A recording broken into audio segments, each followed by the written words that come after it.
Hi, I'm Sam Redd, and this is Red Carpet Talk. Today, I'm lucky to be joined by Joyce Hills. Joyce, say hi to everyone. Joyce and I will share our picks for the 20 best movies of all time, and both of us will go back and forth through each of our choices to see if there's any surprise overlap. If there's anyone in the comments right now, please let us know if you hear both of us clearly. Otherwise, we're just going to keep continuing.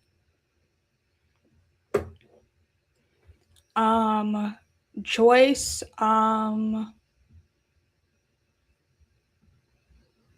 what about you go first with your first pick for 20 best films? Yeah, absolutely. I think I'm successfully unmuted now. Unmuted myself now. So the first movie that I wanted to bring up today, especially, I mean, it's one of my favorites anyway, but especially in honor of her, I wanted to bring up A Mighty Wind, which is one of the films by Christopher Guest and his roster, one of the mockumentaries. Like a lot of people know Best in Show.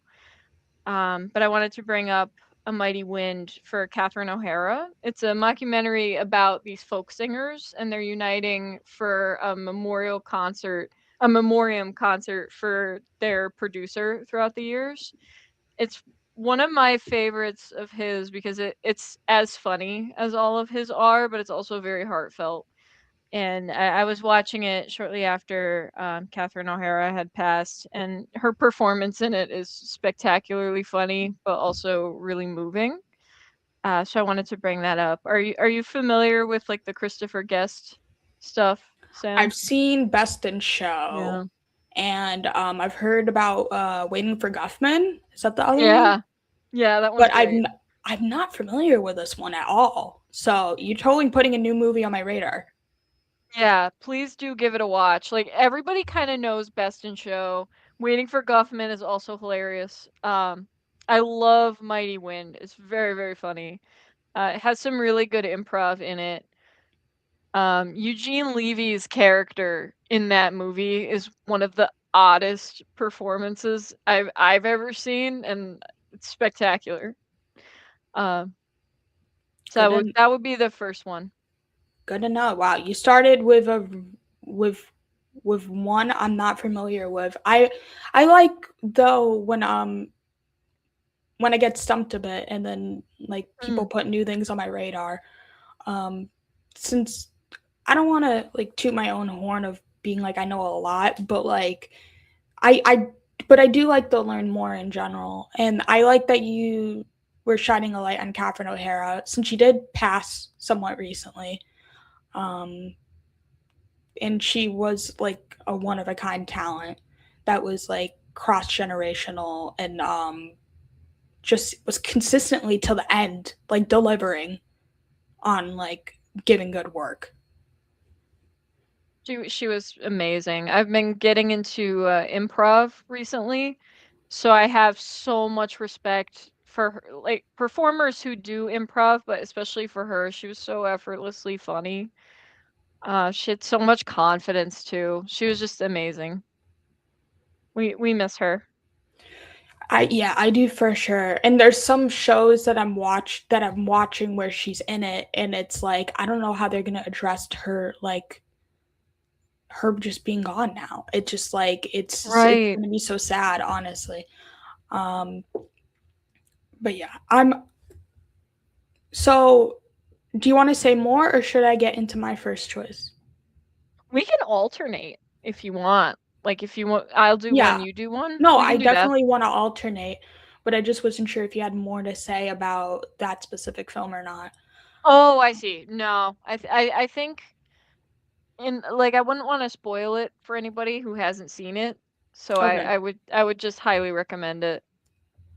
Um, my next movie is Dog Day Afternoon. Oh. I finally checked it out for the first time before I saw the Broadway show, and I thought this movie was just genius, and it was so riveting from beginning to end. I was so invested, and everything that was happening. And it, even though it's mostly in one location, and I think it's impressive when a movie can be compelling and captivate an audience's, like, keep an audience's attention regardless of like even if it is mostly in one location. I think that's an impressive feat to pull off. And Pacino, it's just like a legendary performance. And I love him in The Godfather. That's like a great movie, don't get me wrong, but it's just like there's something about him in Dog Day Afternoon where it's insane. And also the rest of the ensemble. Like I knew going into this Pacino was in it. I didn't know John Cazale, who's also in The Godfather with him, was in it. Chris Sarandon just showed up out of nowhere in the movie, and I was shocked. Carol Kane, and then the rest of just the female bank tellers, I want to give a shout out, even though I don't. They're not like super famous actresses or anything. This is definitely like an ensemble piece, which is part of like why it's so entertaining. But I mean, Pacino's performance is at the core of the movie. Um, this movie is so ahead of its time. Like I remember the first time I ever heard the concept of the movie. I don't want to spoil it in case like people are not as familiar with it, but first time I ever heard about the concept of the movie for Dog Day Afternoon, I was like, wow. I was like, this is so ahead of its time. And I was like, and the fact that this is based on a real story is crazy. Just like absolutely crazy.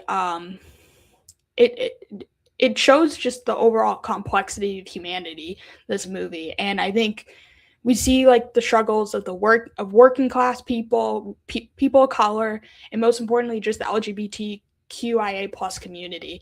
And I know there's like probably some dated elements now with some of the representation, but it's just this movie is crazy in a good way. And there's a reason, like, I kept hearing people hype it up for so many years, and it just Dog Day Afternoon just delivers for sure. That's awesome. You know what? I have yet to check it out, even though I've heard of it. I've heard of it so many times. I still haven't checked it out, but I have the Broadway show tickets. Like I have the page pulled up in my browser. I fully intend to see it before it finishes its run. Since you've seen both, this isn't connected to the film necessarily, but since you saw the Broadway show and you see the Broadway show you said? Yes, I did. Yeah. I'm Would you recommend, like, should I watch the movie first or should I go to the show first? I mean, I watched the show before the movie, Okay. and it's going to be hard not to you're going to be constantly comparing it to the movie, and I think you might honestly like the Broadway show less. So it depends if you Okay. want it and just enjoy the Broadway show for what it is and then watch the movie, or you um if you prefer just seeing like the original first and being Mm. like, this is what inspired the show, and then check out the Broadway show. All right. Heard. That's good to know. I'm really like hyped to see the film now. I There's someone who sometimes watches who I'm pretty sure checked out the Broadway show. If they tune Yeah. in later, I'm gonna bring it up again to see Okay. if they have the same opinion I do. Um, you can get into your next movie. All right. Sweet. I actually have, while we're on this subject, I have a couple of films in here that are single location, and I think I'll dive into those next. The Yeah, first since it's one, connected, that's yeah. cool. Yeah, I feel like it makes sense. Like the first one that I want to bring up in this case, I have two that are single location, but the first one, I saw it for the first time maybe 3 or 4 months ago. The Man from Earth. It was Is amazing. Wait, is that the one from the 50s? No, no, it's from I think probably Y2K era, and it's these professors at this university, and one of the professors he's packing up his little home. It takes place in a little bungalow in Southern California, I don't think I know and this one. Okay. it's incredible. It was made on a very small budget. Very small budget movie, one location, the actors in it. I've personally never seen the actors in anything else. So it was just a very, very indie film. I think I watched it on like Tubi. Someone had recommended it to me, so I gave it a watch. And it starts out, it's a little bungalow in Southern California, and the main character, he's a professor, and he just made tenure, but he quit his job, and he's packing up his bungalow and he's moving on. So some of the other professors at this college where he was working at come over with like some wine and some food, and they're like, "We're gonna give you a going away party, and it's been 10 years. You can't just leave in the night." And they start talking about sort of, while they're talking to him, you can kind of see something shifts mentally for him, and he brings up this thought experiment. What if there were an immortal man who had been alive for tens of thousands of years?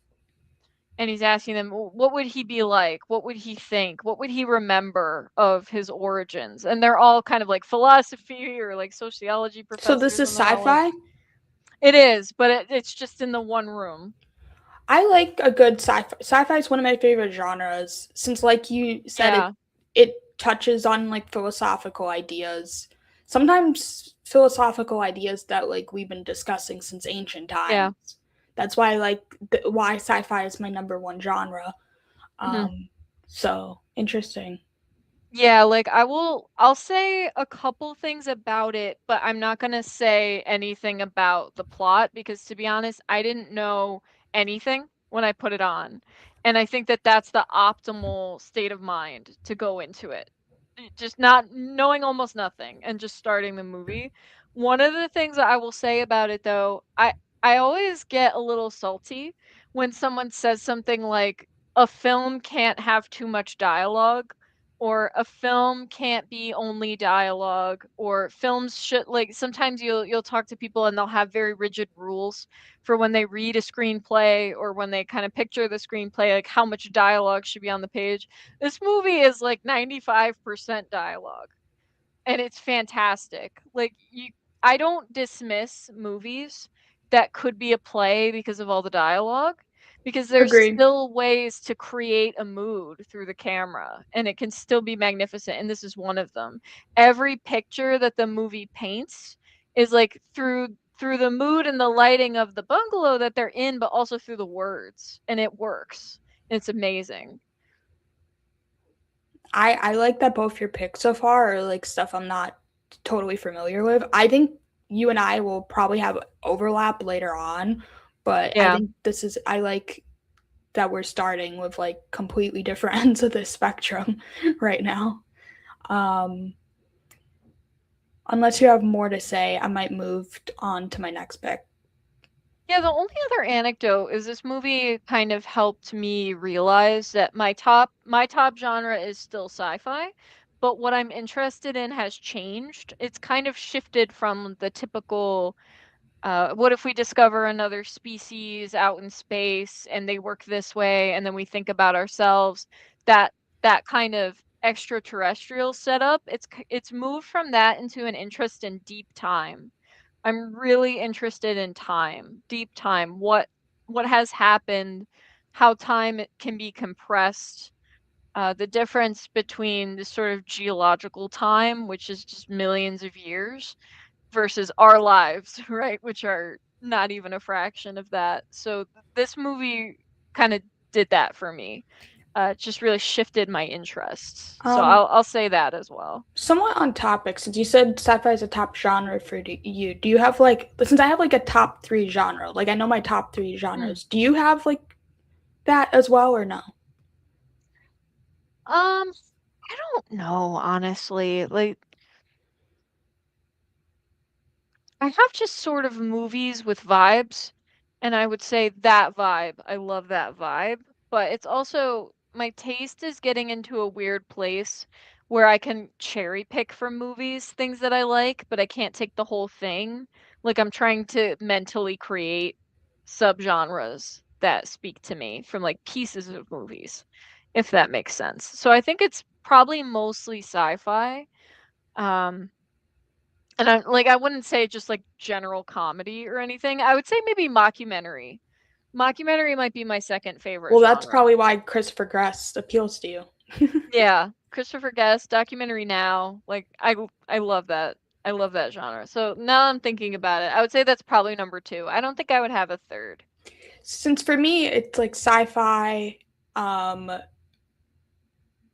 musicals, and then my Mm, third, because I'll go into my musicals rant later, and then my third is horror, but I don't really think I mm, have many horror choices on my top 20 list, mm. surprisingly, even though it is one of my favorite genres. I do think there's more range in the horror genre than people give it credit for, Oh yeah.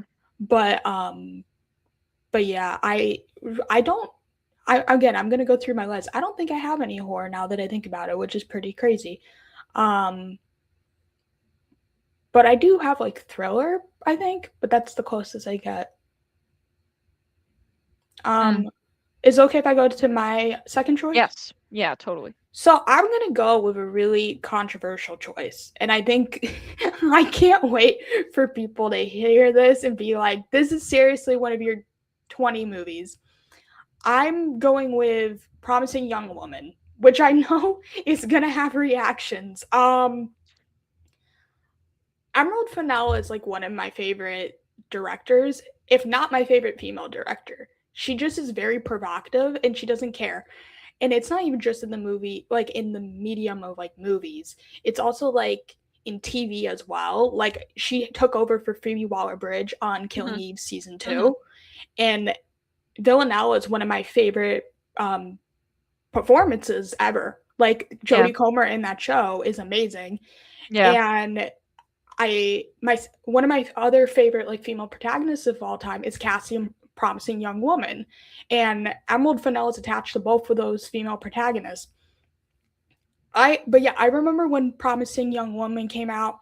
It was the same. It was a weird year because it was kind of like during the pandemic, um, like 2020, and but it came out the same year as Invisible Man and Never, Rarely, Sometimes, Always. And I remember the combo of those three movies said something interesting about like the powerlessness that women feel in society on a daily basis when it comes to serious issues. And I thought that was so interesting. They're all three different takes on that, but Promising Young Woman, just, I rewatched it recently before Wuthering Heights came out, and I liked it just as much, if not more, on rewatch as I did back in 2020. Mhm. And it's crazy because I've never seen it either times in theaters because of the fact that it came out during the pandemic. But it's crazy how sometimes your favorite movies, you may have never even seen it in a movie theater before, and yet it's still like your favorite movie, which is interesting. I just think it's super clever satire. Mm. Um, but there's also just an there's that absolute like gut punch of emotions as well. Um, and I think when on rewatch, since I have more experience than I did in just living in the world than I did when I first saw the movie, and since I think its initial release, I just have become further disappointed in the world in certain ways, and I feel like there's like so many like so-called like promising young women in society that just society breaks through systematic failures, which this movie shows. And I think for better for worse, like I think this movie shows that.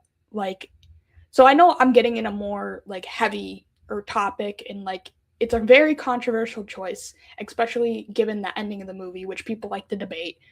But I it's one of those movies that on that on rewatch like solidified. I'm like, this might be one of my favorite movies of all time.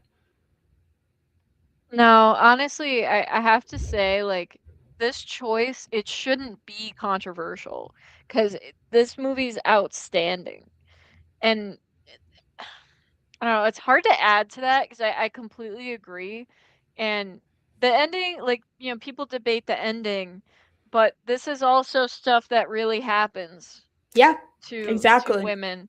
Um, this is what happens. I'm in complete agreement with you about Cassie and Villanelle.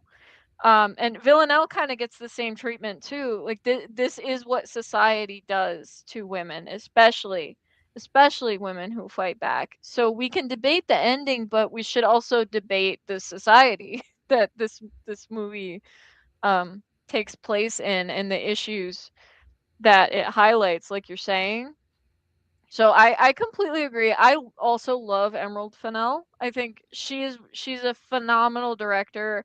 I think maybe some of her subject material that she's worked with recently, like for example, Wuthering Heights, I think she could have just made a period film and we all would have loved it. And I think that's kind of the number one thing people say is like this didn't have to be Wuthering Heights, But and not if you also, weren't even gonna give she it the treatment. acknowledges, she's like, this is Wuthering Heights in quotes. Like, it took me way too Yeah. long to notice the quotes, like, on the poster and in all of the marketing. Like, she deliberately says that. I mean, we have some of the worst men in recorded history out here directing movies, starring in movies, winning Oscars, and making millions of dollars. And like people have completely canceled Emerald Fennell for not adapting Wuthering Heights correctly, which isn't to say that like there are some real problems with the adaptation of Wuthering Heights that are valid. But am I gonna completely cancel Emerald Fennell? No, because she made Promising Young Woman and she made Killing Eve season 2, and what that has done Saltburn. for like Saltburn, she made Saltburn, like for what these things have done for female audiences, or just any non-male audiences, and for men who are watching it and thinking about especially Promising Young Woman. I think that the way the male characters are portrayed, it's just too real. It's too horrifying and it's too real. It's fantastic. So I agree with this choice. I do think it's one of the more important films that we'd seen. I also hadn't thought about the fact that it came out when we couldn't go to the theater, and that it came out at this around the same time as two other truly gut punch movies. Um, I don't know. I feel like, especially, we had Me Too, we had the Me Too movement, and every once in a while we have something like Promising Young Woman that comes out, and then stuff still doesn't change. It doesn't change as much as it should. It doesn't change as fast as it should. We still have some pretty awful things that are excused, coming out of Hollywood and coming out of the industry.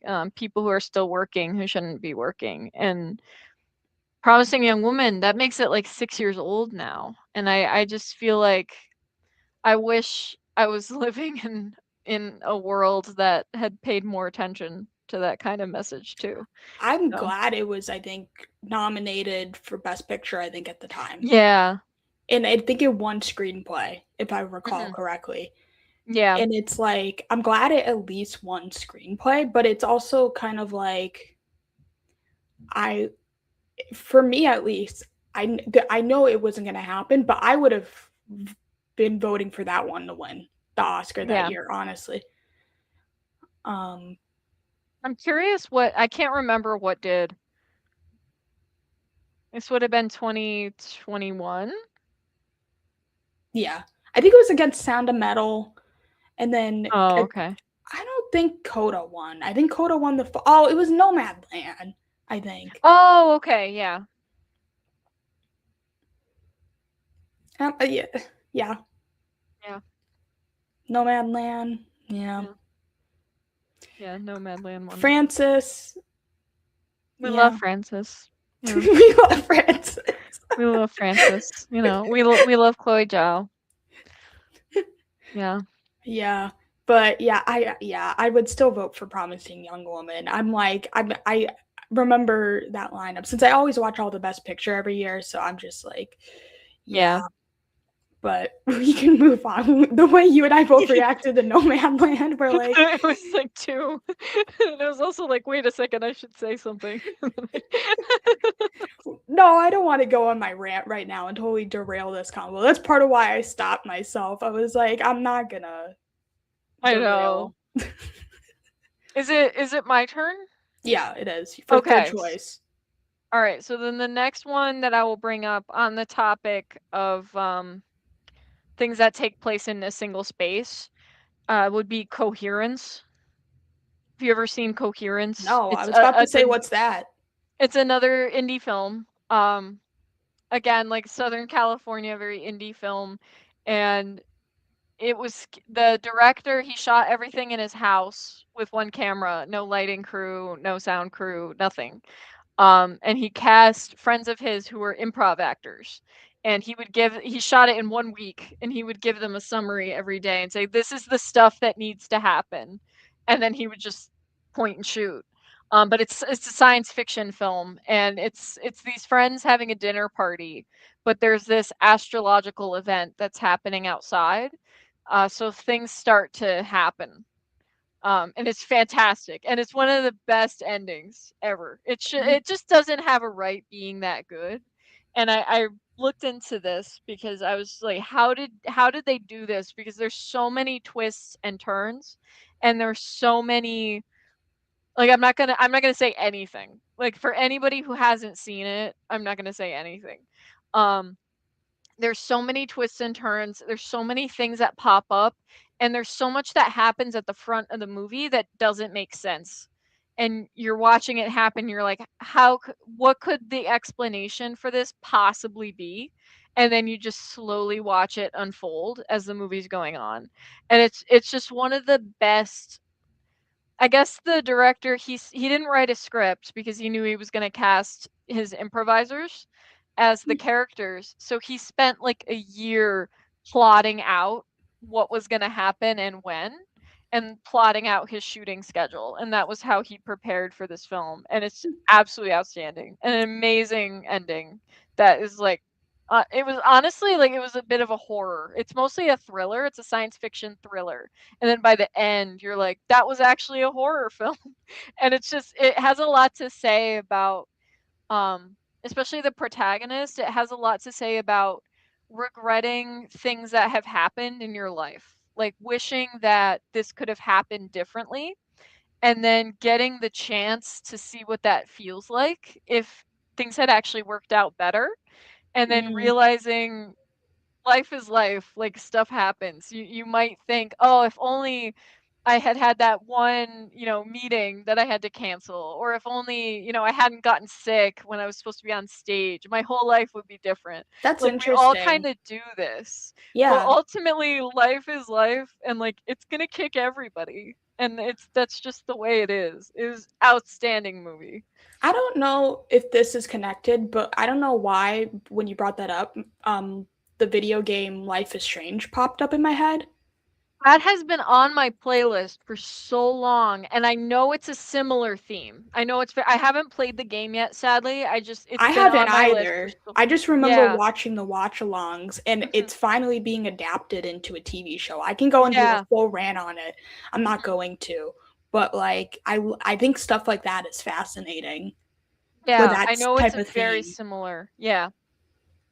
Yeah, it's definitely on theme with that. Interesting. I like that we're giving sci-fi a shout out. Yeah. Um, I'm debating if I should. You know what? No, I'm gonna go with a sci-fi choice. My next Do will it. be sci-fi as well, since I have a few sci-fi movies on this list, and I'm like, I don't think any of my choices have been sci-fi yet. So you know what? I'm gonna go with a lesser-known sci-fi film. It's a short. It's technically not even a feature film, but I wanted to include it. It's called Dirty Computer. It's um the same name as Janelle Monáe's album, so it's technically a branch off of that album. Like it's a like it's a short film based on that album. But I don't know if you're familiar with Janelle Monáe at all in regards to like outside of like acting performances. But Janelle Monáe is a huge sci-fi nerd and loves like Yeah. Metropolis and stuff, and like actually knows their stuff about sci-fi. And like Dirty Computer is like queer eternal sunshine of the spotless mind. That's what I always say to like people who are not familiar with it. And it's for me, it came out I think around the same time that Black Panther came out. It came out like Mm. 2018, I believe, and it just does Afrofuturism so well, and so did Black Panther. And it was just like one of those life changing experiences for me as a sci-fi fan. And it it's it's original in the social sorry social commentary is great. And it like talks about authoritarianism and like how basically if you're like queer or like question the government, um, you're treated as a dirty computer and they try to erase your memory. Okay. And it's so fascinating. It's basically like queer conversion therapy, like futuristic conversion therapy, but it's also very musical driven, like music driven because it's Janelle Monáe. So you have this awesome soundtrack because it's a lot of like her more popular songs in the past decade probably come from this album. Like Make You Feel is probably like one of Janelle Monáe's like most famous songs, and that comes from this album and is in this movie. And Tessa Thompson is in it and is like the main love interest in the movie with Janelle Monáe. But a lot of people don't know about this, and it's like it's one of my favorite things ever, and I've seen it at least a few times since it came out. And I'm always trying to recommend it to people and get people. It's literally on YouTube. Like it's not on a streaming service. It's on YouTube. It's like less than 50 minutes. Like it's like 45 minutes or so. And it's just like it's really cool. Yeah. I have to say, like, I'm a little upset because I love Janelle Monáe and I love Dirty Computer, the album, Yeah. and I had no idea that this existed. Yeah, there's also a book There's based a on the book. album as well called See, Memory I'm upset. Librarian.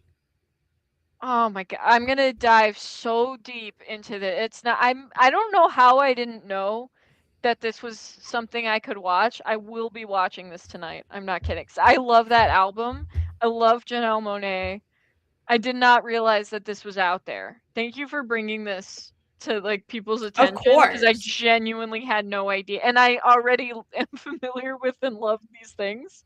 So that I'm so excited to see this. Janelle Monáe is so smart though. Like, and again, like I don't think people. I've heard some people who are like Janelle Monáe kind of like comes off like she's talking down on people, but like I just feel like she's just an informed sci-fi fan. Like if you're a sci-fi nerd like us, like all of us talk like that. I don't think she's necessarily trying to talk down or like and be condescending. I just think she just knows her stuff. Like, Yeah. yeah, just an absolute genius. And I mean, don't get me wrong, like Janelle Monáe is great at acting too, but like I just feel like yeah, Janelle Monáe, they don't get enough credit, period. She has her own like they have their own ecosystem of brilliance. And like I'm glad that they're in stuff like Knives Out and like they're kind of more Yeah, like mainstream so that Glass people Onion can as well. yeah, like people can discover their stuff, their unique stuff. And I feel like people say that about any woman who knows their stuff, like oh they're talking or any like non-male or um oh they're talking down, you know.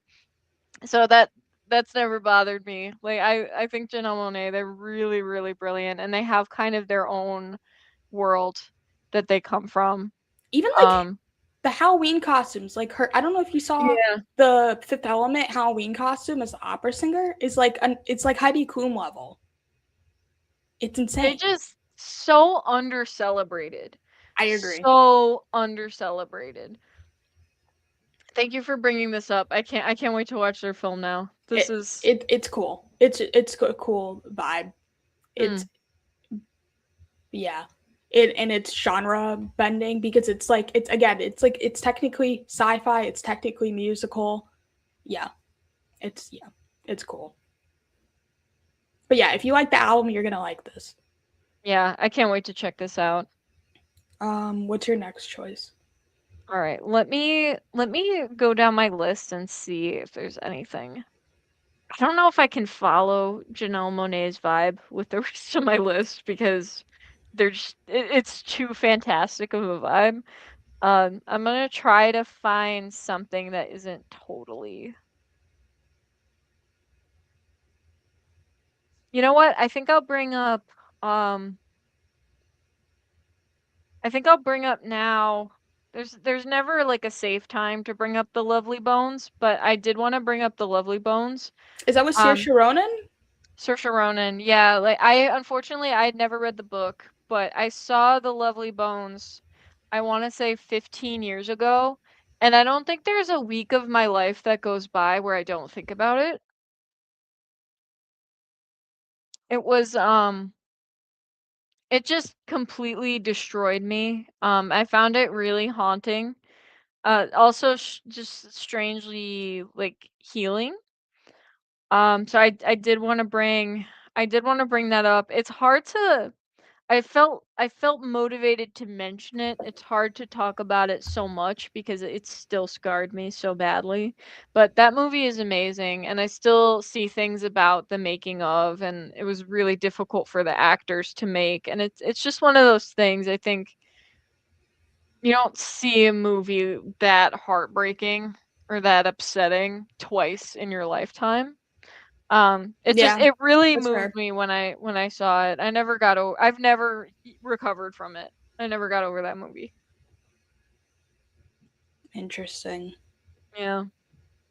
I'm I only saw it once, 15 years ago. I haven't seen it no, some since. movies are like that. Yeah. I totally get it, and it's like I can where it's like I can admit this is a really good movie, but I'm most likely never watching it again. Like I think people can't separate an enjoyable movie going experience from a good movie sometimes. And it's like, do you hear me or are you Yeah. frozen? Okay, you do. Yeah. Some people like Joker's a good example. Like I had a lot of people Mm. who seemed confused or somewhat angry with me or upset for saying I think it's a good movie, and they're like, "Why do you like that movie?" And I'm like, "You need to separate. This is purposely trying to provoke you and make you uncomfortable, which it does effectively, versus like, yeah, versus an enjoyable experience." Yeah, I agree. I think this is kind of one of those movies. Like sometimes something really needs to make you feel a lot of unpleasant things. Yeah. I Yeah. you know what? I think my next choice I'll do could somewhat connects to that. I might it's not it's a Hmm. movie I would rewatch again, but I also feel like has a similar reaction when I bring it up to people of like really you like that movie? And I'm like, I I mentioned The Godfather earlier. I like The Godfather a lot. I think it's like one of the best character arcs of all time, Michael Corleone. Yeah. It's one of the best screenplays of all time. I love The Godfather, but the Coppola movie that I love even more is Apocalypse Now. Hmm. And that's like one of those movies where it's like I guess it's inspired by the Odyssey technically. And you're going down the river and you're basically going into madness. Like you're Hmm. kind of going insane, similar like experiencing the insanity, and you feel like you're going insane while watching the movie. And I feel like I don't know, like I obviously haven't experienced war or like the Vietnam War specifically. I've read books like um oh my god, why am I blanking on like the famous Vietnam book? Um it's like some like Tim O'Brien or something is the name of the author, and it's like the things they carry or something like that. Oh I think is the yeah. name of Yeah, the yeah, book. yeah. Yeah. I've read books like that, and that was another book I remember reading in high school, and people are like, "I don't understand what's going on. I feel like I'm going crazy. Like it's confusing." And it's like I don't know. I feel like that's the Vietnam War. Like, I'm just like, they're just depicting it. Like, it's just like, I understand people don't like feeling uncomfortable, but I think Coppola is a genius. And like Yeah. what he does with that movie is just such an epic cinematic experience. I watched it in theater. That was my first time ever watching the movie, was watching it in theater. And it was just, again, you're basically going into a descent into insanity, and it's like unlike anything else that I've ever experienced on screen before. And it was just, you have these legendary actors in the movie, and the arc of Martin Sheen's character is just is maybe even better than like Pacino's arc as Michael Corleone, and that's, again, that's like one of my favorite character arcs of all time. But Mhm. it's just and I just love this movie a lot. And I know it's controversial to say that I like it more than The Godfather, but I think I do, honestly. But yeah, I feel like there's a lot of people I talk to who are like, "You really like, you like that movie? That movie made me uncomfortable." And it's like, or just was unpleasant, or just made them not feel good. And it's like, yeah. Yeah, no, I agree. I haven't seen it.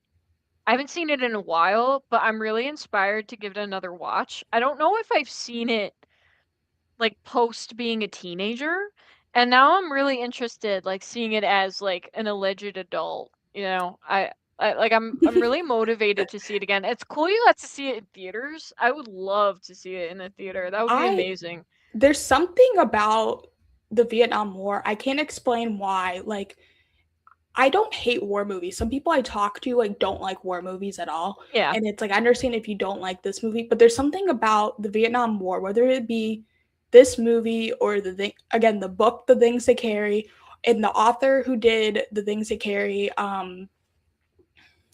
was also a consultant on the Vietnam War season of This Is Us, which I also thought was a great depiction. But then also like, oh my god, why am I blanking on Jacob's Ladder? Like, I don't know what it is like about those kinds of movies where there's just something that fascinates me about that war specifically. And I know like it's a hard thing for people to process, and it's like it's an upsetting thing, and it's like I and I'm not saying it's a justified war by any way, but it's a hard thing to grapple. And I don't know why, but for some reason I find that super compelling, and I think the movie tackles a lot of what I just said. So, I yeah. honestly think I'd like to just go right because you just said that. I kind of want to go right into the next movie I want to talk about. It's literally Jacob's Ladder. Oh, really? That's That's amazing. I literally love that's Jacob's Ladder. That's literally on my perfect. that movie tore me to shreds. I cried harder at the end of that movie than I ever have. And honestly, like that's another movie that has almost helped define my relationship to time because the whole movie just takes place between him in the war and then him like at the field hospital. That's this whole movie. It's all just a collection, and like my dreams are kind of like that movie, so I really related to that. Like I have crazy dreams like that too, like he does in that movie, and it gutted me. It absolutely gutted me. It was one of the most beautiful movies I've ever seen. It still haunts me. Yeah. I It's Just so crazy. The first time I ever was introduced to that movie, I had to watch it for class, the opening scene. mm, And back then, I was a scaredy cat when it came to horror, and I didn't watch any like movies ever. Like Jaws was like in maybe Sixth Sense for like the mm. only two horror movies or horror adjacent movies I had seen. And I was like, and I remember like being told to watch the opening scene in class. And as a New Yorker, it's just like it's just like the subway experience. Like honestly, like you don't know who at night, like you're just like, oh god, is this person gonna say something to me? Oh god, is this, and I've been on those subway rides before where I'm just like, oh god. And it's so funny because once I watched it years later, the full movie. It didn't scare me as much, but I remember it scaring me so much the first time I saw that scene. Yeah. And it's literally just like the everyday subway experience, and yet it got to me so much. It was so funny. No, this movie, like, it has so much like that, and so many people don't actually know about this movie. Like, I've tried to talk to people about this movie, and you'd be surprised how many people who are like, "What's that?" Like, people just don't people I talk to anyway, like, no I feel one, like like the people who know it love it, but it is kind of yeah, one of those movies that is kind of lost the time. And like yeah, Tim Robbins, is that who stars in it? yeah, He's kind of like being lost the time as an actor too. yeah, There was this period where I feel like people like Sean Penn and him were like really like worshipped, and I feel like, or at least this, that's my take at least, of just there was a period of time where like both of them were kind of like the it actors, and yeah, then now it's just kind of like I don't know. I don't feel like people talk about Tim Robbins as much in modern times, or just the younger generations at least. And it's like, I mean, I can go on a full rant of younger yeah. generations not knowing stuff in general. I mean, like 10 Things I Hate About You is considered old by some people I talk to standard, and I'm like, please stop. I'm like, I don't Stop want to saying ever that. hear that again. I'm like, Please never say that again, ever. I'm not yeah, no, that's not old. That's I, so not cool. It's like the same people that call the 90s the late 1900s. Like, stop it right now. okay, that made, oh boy, okay, I'm not even acknowledging that. Oh wait, I think Josh is who I was referring to earlier, who I said also saw the Dog Day Afternoon play. That Hmm. was one of my movies that I mentioned earlier. Josh, if you're still listening, do you think it's necessary to watch the movie before seeing the play? Um, Mm. since Joyce was asking earlier. Um, but yeah. Um, so yeah, I think that's going back to Jacob's Ladder. Yeah, I love that movie. That's like probably in my top 10 horror movies of all time. I Yeah, think it's a absolutely. genius movie. Again, going back to I I think it's an underrated war movie as well. Mhm. And Yeah. again, I just something about the Vietnam War, like it it's similar to what I was saying about Apocalypse Now, of just the kind of descent into madness. Yeah, Yeah. No, it again, like, just so undervalued. Like, another really undervalued gem. Like, I hope, maybe it hits the right streaming service or something, but that it kind of enters the new generation's consciousness because I'm it's pulling up really beautiful. I'm pulling up Josh's comment real quick. He says, yes, it is necessary to watch the movie because the play is a bit messy. I can All right. somewhat agree with that, actually. Thank you, I Josh. I believe you. I will do that. um, but yeah. Oh God, what do I follow Jacob Slatter with? Oh boy. Um, I don't think I have a smooth transition, so I'm just Mm. gonna go with a movie I haven't mentioned yet. Um, a director I think we're gonna mention more than once. Um, Rob Reiner's Stand By Me. Yeah. Um, That's a big one. I I remember the first time I watched this movie was right as I was like graduating from high school, and it's like the perfect movie to watch like when you're in a life transition. Yeah. Um, it's short but just effective storytelling. Since it's only an hour and 30 minutes or less, Mhm. and it's so genius. Like I keep saying the word genius. I don't use the word genius as much in my everyday vocabulary, but it's just like when you're talking about some of these movies, it's like how can you not? Yeah. But it's so it hits my soul, that movie. Like it touches my soul. I've only seen it twice, but I cried both times when you get to the end. It's just like and it's like you know it's coming, but it just gets to you, and I know I'm not speaking about it eloquently enough, but it just yeah, sometimes the movie just touches your soul, and it just like it captures the human experience so well. And it's just like, since we all have people in our lives that we don't talk to still, who have still like touched us and impacted us regardless, that we think about years later, and it captures all that so well. It Yeah. No, I completely agree. I haven't seen that one in a hot minute, and like I'm inspired to watch that again I as rewatched well. a lot of his movies recently after he Yeah. passed. I've never cried so much in one day since I watched that. And I mean, not watched that. I mean, Rob Reiner died and that news happened.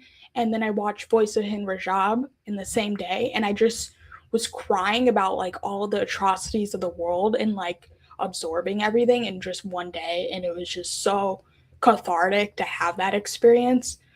And then about like a month or so after his passing, I did like rewatch his movies, and even like check out ones I hadn't seen. And there's still ones I haven't seen that I want to check out. But one of the ones I checked out for the first time was Misery. I'd never seen that before. Yes. Great movie. Yes. Great Excellent movie. movie. And Excellent movie. I rewatched Princess Bride and When Harry Met Sally as well. So yeah, I just he's a he nobody he's one of the best directors of all time. I mentioned Emerald Fennell being one of my favorite directors. Rob Reiner is one of the best directors, and it just he's made some of the like most iconic movies of all time. Like, I don't think that can be questioned. Like, his No. status on pop culture, and I know you feel the same as me.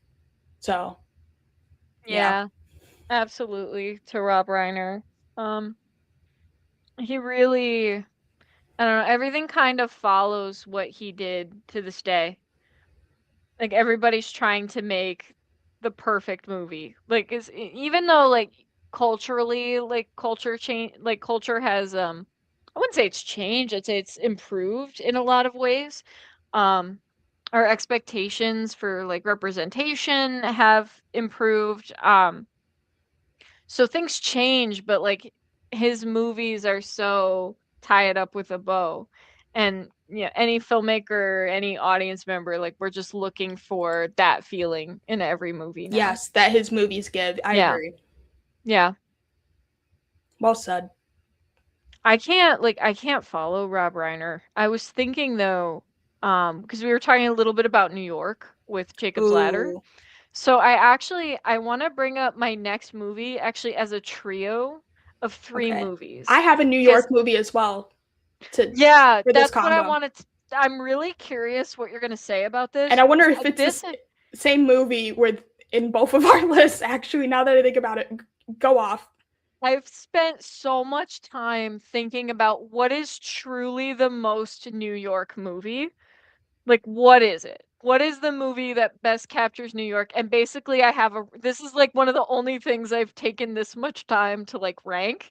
I have like one, two, three. These are the movies I feel that for me best capture culturally, symbolically, rhythmically, like what it's like to live here.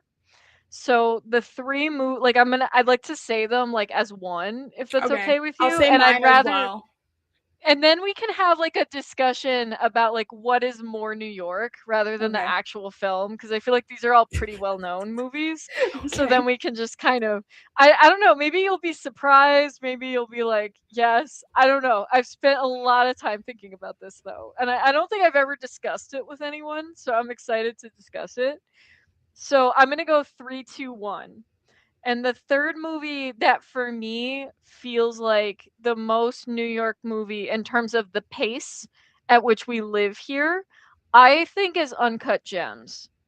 Because that Mm, whole movie is him running around the streets finagling this, jerry rigging that, trying to make this work, trying to make that work. Everything is just chaos. Like the movie starts with his colonoscopy.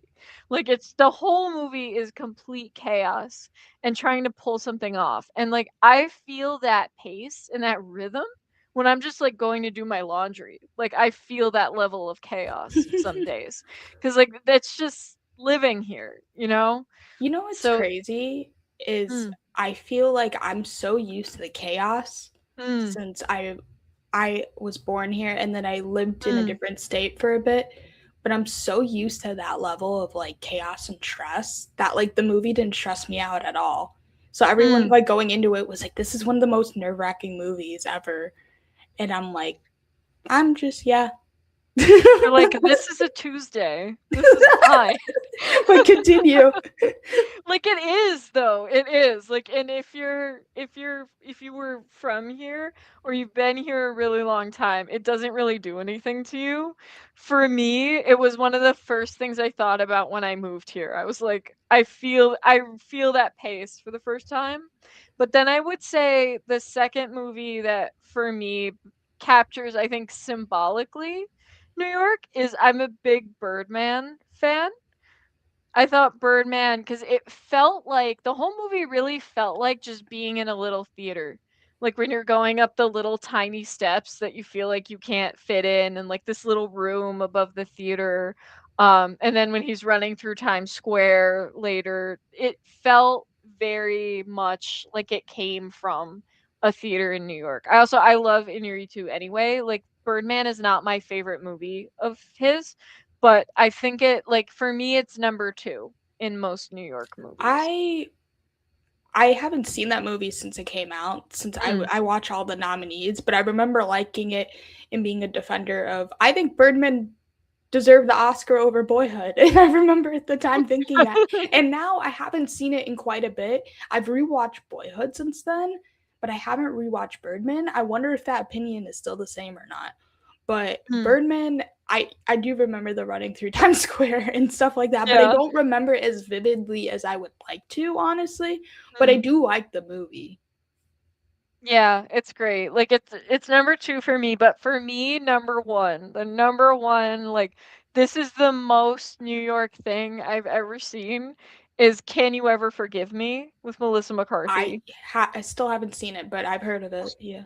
It's really, really good. It's really good. Like, the friendship at the center of the movie, I'm like, this is it. Like, you captured the values, you captured the mood, what it actually feels like. Like, we're all just kind of in our own messy little box trying to create meaning from the chaos. And I love Melissa McCarthy. Like, she could do literally anything, and I would think I it's amazing. I can do a full list of New York movies, but I won't right now. But I will say like four of my movies count as New York movies. And I mentioned Dog Day Yeah. Afternoon earlier. That's Mhm. one of the best New York movies. I think it's set in Brooklyn. Someone fact check me on Mm. that. And again, it's based on real events. It's super fascinating. Like it very much captures 60s, 70s New York in that time period. Um, I already said my rant about Dog Day Afternoon earlier, so we'll go on it again. My other three New York movies, I'll save my favorite New York movie for last. Huh. In regards to the theater thing you said, All That Jazz. All That Yeah. Jazz to me is one of the most underrated movies of all time. Yeah.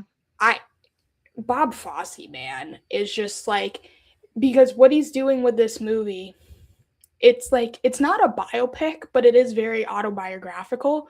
Like the character of Joe Gideon is basically Bob Fosse, and Mhm. like the projects he's working on at the time, you can like there's are placeholders. Like I mean, the projects he's working on in the movie are placeholders for stuff he was working on in real life. Um, Oh, someone made an interesting comment of All That Jazz is my favorite edited film of all time. Mm. It is a really well edited film when you talk about the montage moment, like when he's every morning he does the daily routine where they play, I think Vivaldi is the song that they play in the background, and then he's popping the pills or whatever. That scene is really well edited. I give you that. And then of course like the ending is kind of chaotic and stuff. Like there's certain really well edited moments. My favorite, I think I think the most well edited movie of all time is Rear Window. That's my go-to example when I say best editing, but if you're talking like the theater experience, I think All That Jazz, Fame captures that really well. Mhm.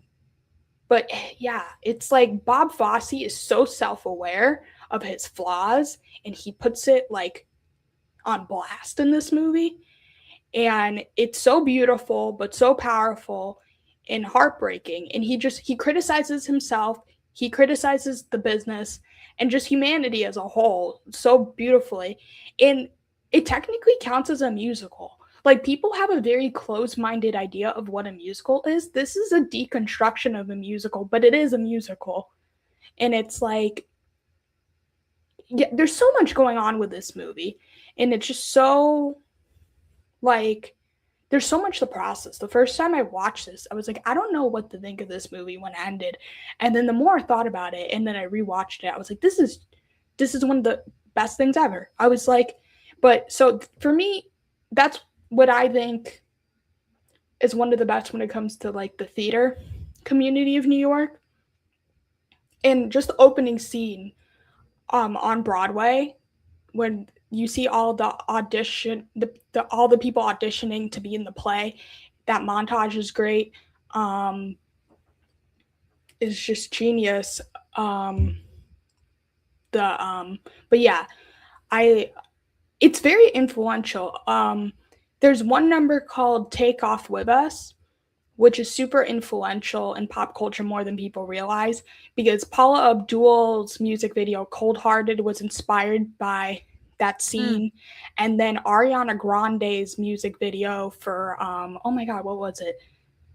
Oh my god. It's like not Thank You Next, it's after that. It's the one where she's like talking about like say it with your chest.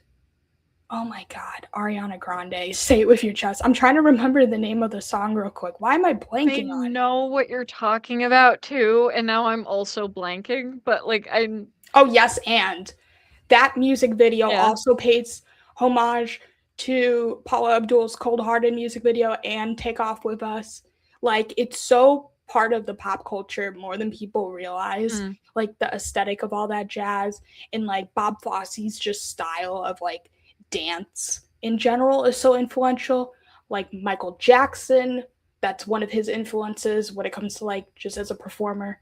And there's probably other people that I'm not thinking of inspired by Bob Fosse, but I feel like he doesn't get enough credit as a creative. And you just see him, for better for worse, again, flaws on blast in this movie. It if you want to, if you're not familiar with Bob Fosse and you want to know who Bob Fosse was, this movie gets it so well.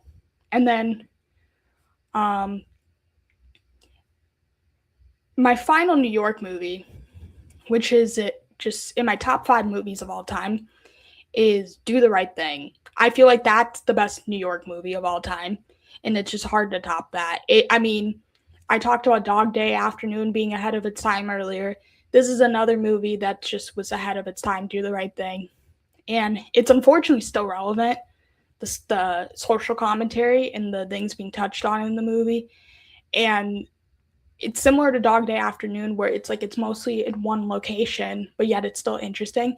You're following a neighborhood, and the way that like Spike Lee structures the story to take place in one day, and you have the tensions gradually rising as the heat rises, is just clever. And the tone is a tough thing to get right, but he does, for me at Mm. least. And yeah, this is to me the quintessential New York movie. If you had to pick only one movie, I would choose this for me. Mm. I Um, I love that lineup. I agree. Like yeah. It's fantastic movies that are still relevant. Especially Do the Right Thing. All that jazz. Like I had to write a paper on Bob Fosse when I was in undergrad, and I got really, really obsessed with Bob Fosse.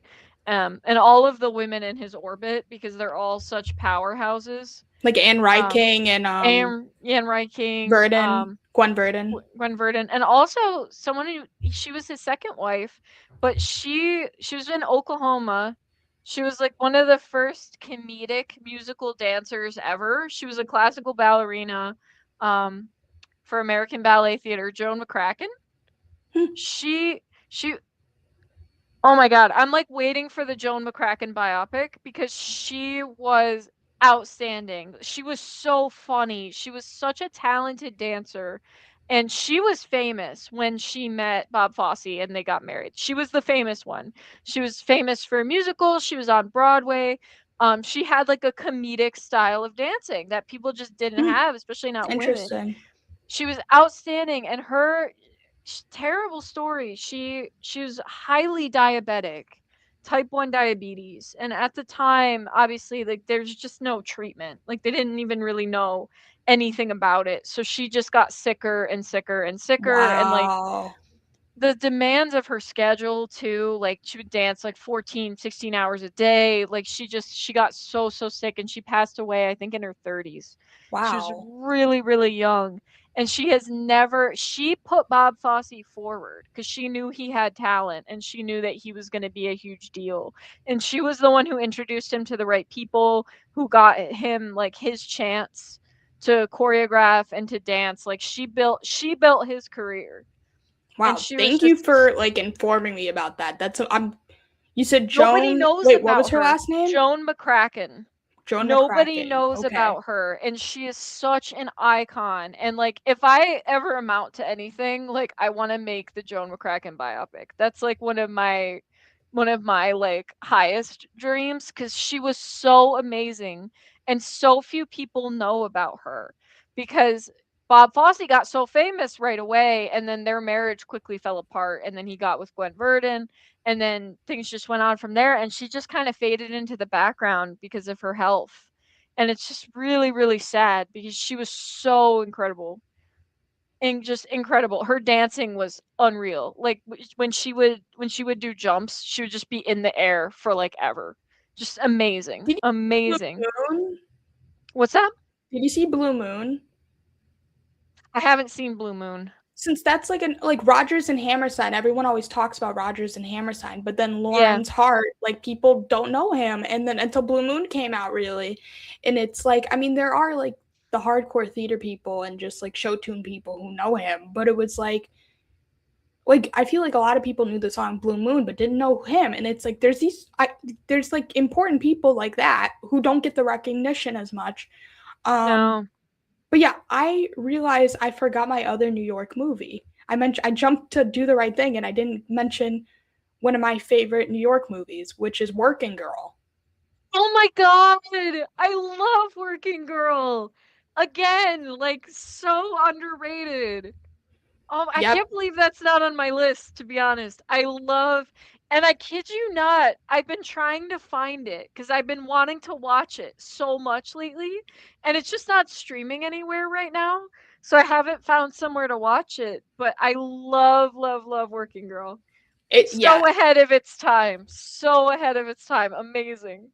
it's one of the best opening scenes of all time. Like if you're It talking about is. like the New York experience, like the it like I hear stories from like my mom like commuting in the 80s like from Staten Island to Manhattan. Like the movie captures that so well. And Yes. it's like it makes it like it's so mundane but yet it feels so like epic and like Yeah. it which is crazy. Like and it's just like there's something about the working experience in New York that it gets so well. And like but it's also aspirational too since it is a Mm. Cinderella story ultimately and it's a feel good movie ultimately. It has one of my favorite endings of all time as well without spoiling anything besides the Yeah. opening being one of the best. Yeah, it's one of the best versions of the fake it till you make it trope, which was like super popular in the 80s. What was the Michael J. Fox movie? I think like Secret to My Success or something. Like there was a lot of Oh, those yeah, types of yeah. movies in the 80s. And it's just like you just have this female protagonist that's so empowering.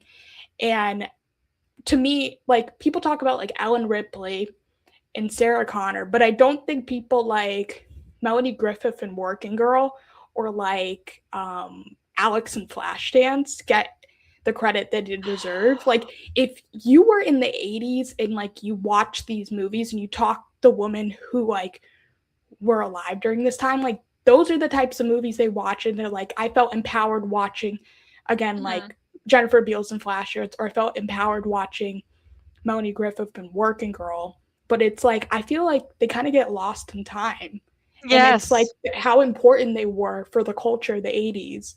I can go on my Flashdance rant Oh my another god. time. I We won't. have been on we've been on something like the Flashdance rant. I love Flashdance. It's But yeah, that genre though, yeah. yeah, the ensemble of Working Girl is great, and I think Yeah.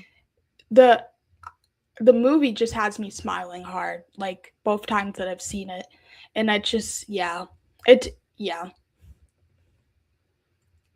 Sometimes you just gotta put the movie that makes you smile, man, like, and just like makes you Yeah. feel good, and it don't get me, that's not saying that she isn't going through anything serious in this movie, because she is dealing with like how awful men can be in the workplace, especially in the beginning of the movie, Mm. and not being taken seriously as a woman, like, Yeah. and that's why, like, I don't want to spoil too much, but that's like why she is interested in like Sigourney Weaver, who's her boss, this character, and is like, oh, this woman, she's like, this is a woman in the workplace is actually doing it, and people like respect her and stuff. And then the movie progresses without spoiling anything, but yeah, again, I love Working Girl. That's like one of my favorite New York movies for the opening scene alone. Like, Yeah. it's one of the best shots of the Statue of Liberty ever. The Staten Island Fair. It's just, and them like walking.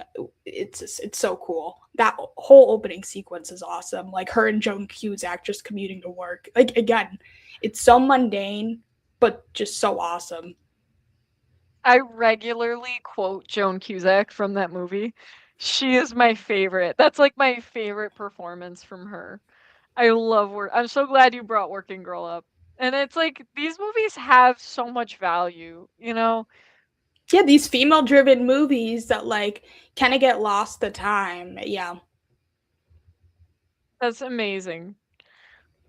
I'm like really happy to talk about that. I'm looking at my list now. I feel like I have one more list, or I have one more movie on here that it's sort of a New York movie. Actually, it's kind of a very New York movie. I don't know why I didn't really think of it, but I saw it late for some reason. Like I only watched this movie for the first time very recently, even though it's a very famous movie and people talk about it all the time. I recently saw Whiplash. Oh, 1,000 out of 10 movie. It was outstanding. Like I knew it was going to be good. For some reason I just that's a never good got pull. around to watching it. Yeah, it was just so much better than I even thought it was going to be. It did something to me psychologically. I enjoyed every bit of it, like from beginning to end. I thought it was like, and it's like the first kind of the first mainstream one from Damien Chazelle, but I was like this was just written so well. Yeah, I Like would it say was the so first. unexpected. Yeah, I like Damien Chazelle a lot. You're not gonna hear complaints from me. I even like Mm. First Man. Yeah. I don't hate Babylon. Is it a perfect movie? No, but I don't hate it. Um, yeah, I mean Whiplash and La La Land are his best. Yeah, absolutely. I haven't seen it in a long time, similar to Birdman. But I remember it just being so riveting, Mm. like at the time, like and keeping me on the edge of my feet. Um, do you have more to say, or can I go into my next pick? Go into your next one. Honestly, I don't have too much Since to say on about the it. topic of discipline, I was gonna say Mm. Rocky. Yeah. It's I'm not a generic sports movie at all. Like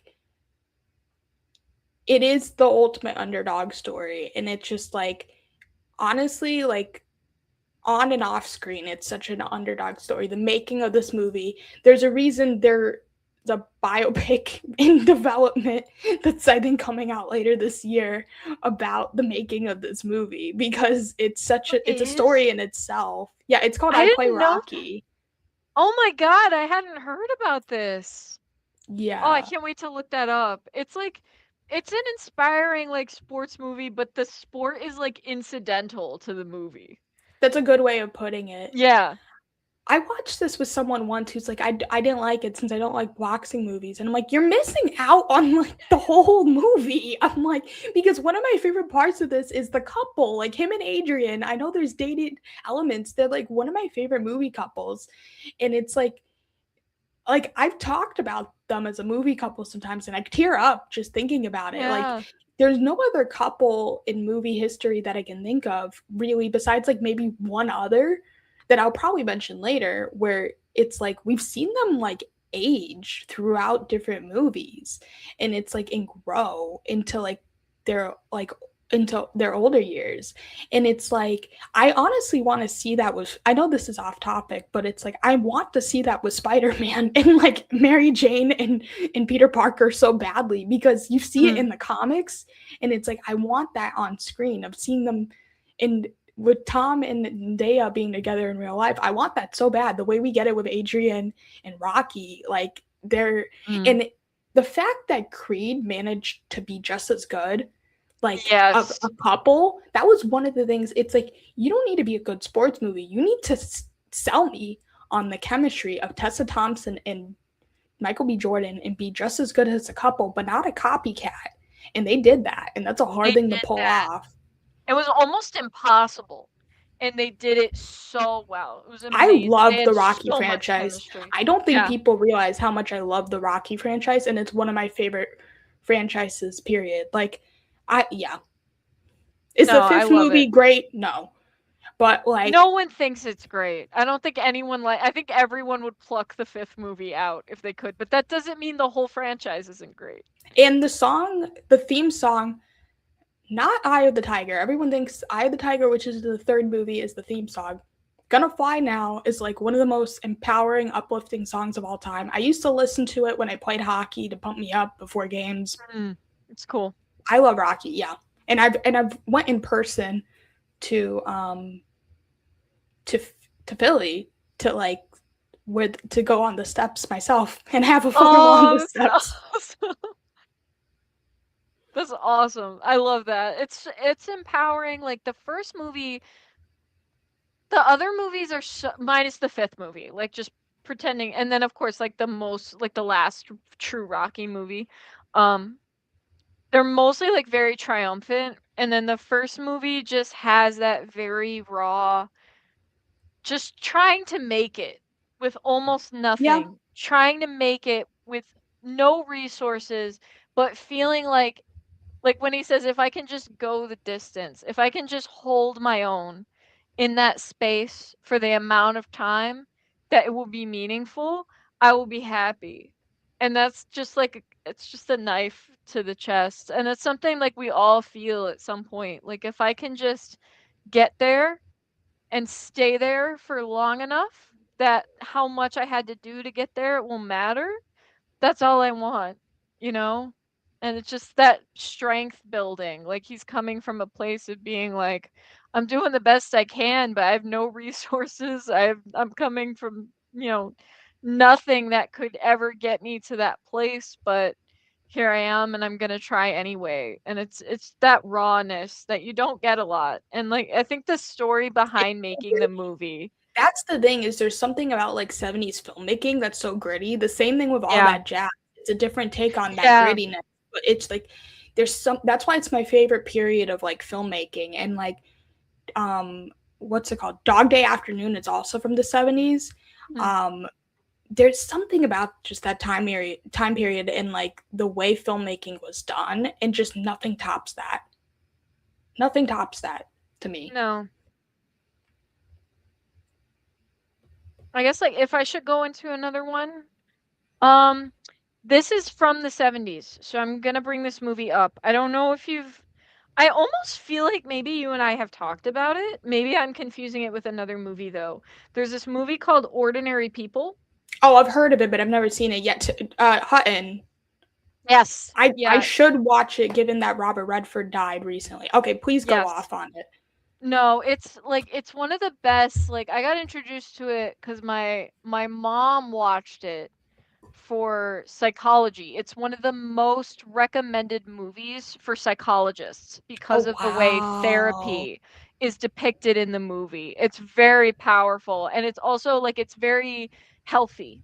Like, the way the therapy is Okay. conducted in the movie, like, that's why it's, like, in school, like, they make Sorry, I was everybody watch laughing it. since I was thinking of Backrooms. Sorry, continue. We can talk about Backrooms too. I just saw it the other night, and I'm, like, dying to talk about it, To so continue on Ordinary People. so not like that, actually. Well, no, kind of. I thought therapy was actually very well done in Backrooms, but I feel like that's a whole other. Yeah, we But won't go on Ordinary that. But People, sorry, I was chuckling since I was thinking of therapy movies, and then that came to my head. Backrooms. No, it's really, really good. Like, there's a very complex family dynamic at the center of the movie, and the way that it unfolds and the way that it ends is very, very satisfying, and it's very well done. And like, it's a gut punch at the end because you really don't think it's gonna happen, and then it does.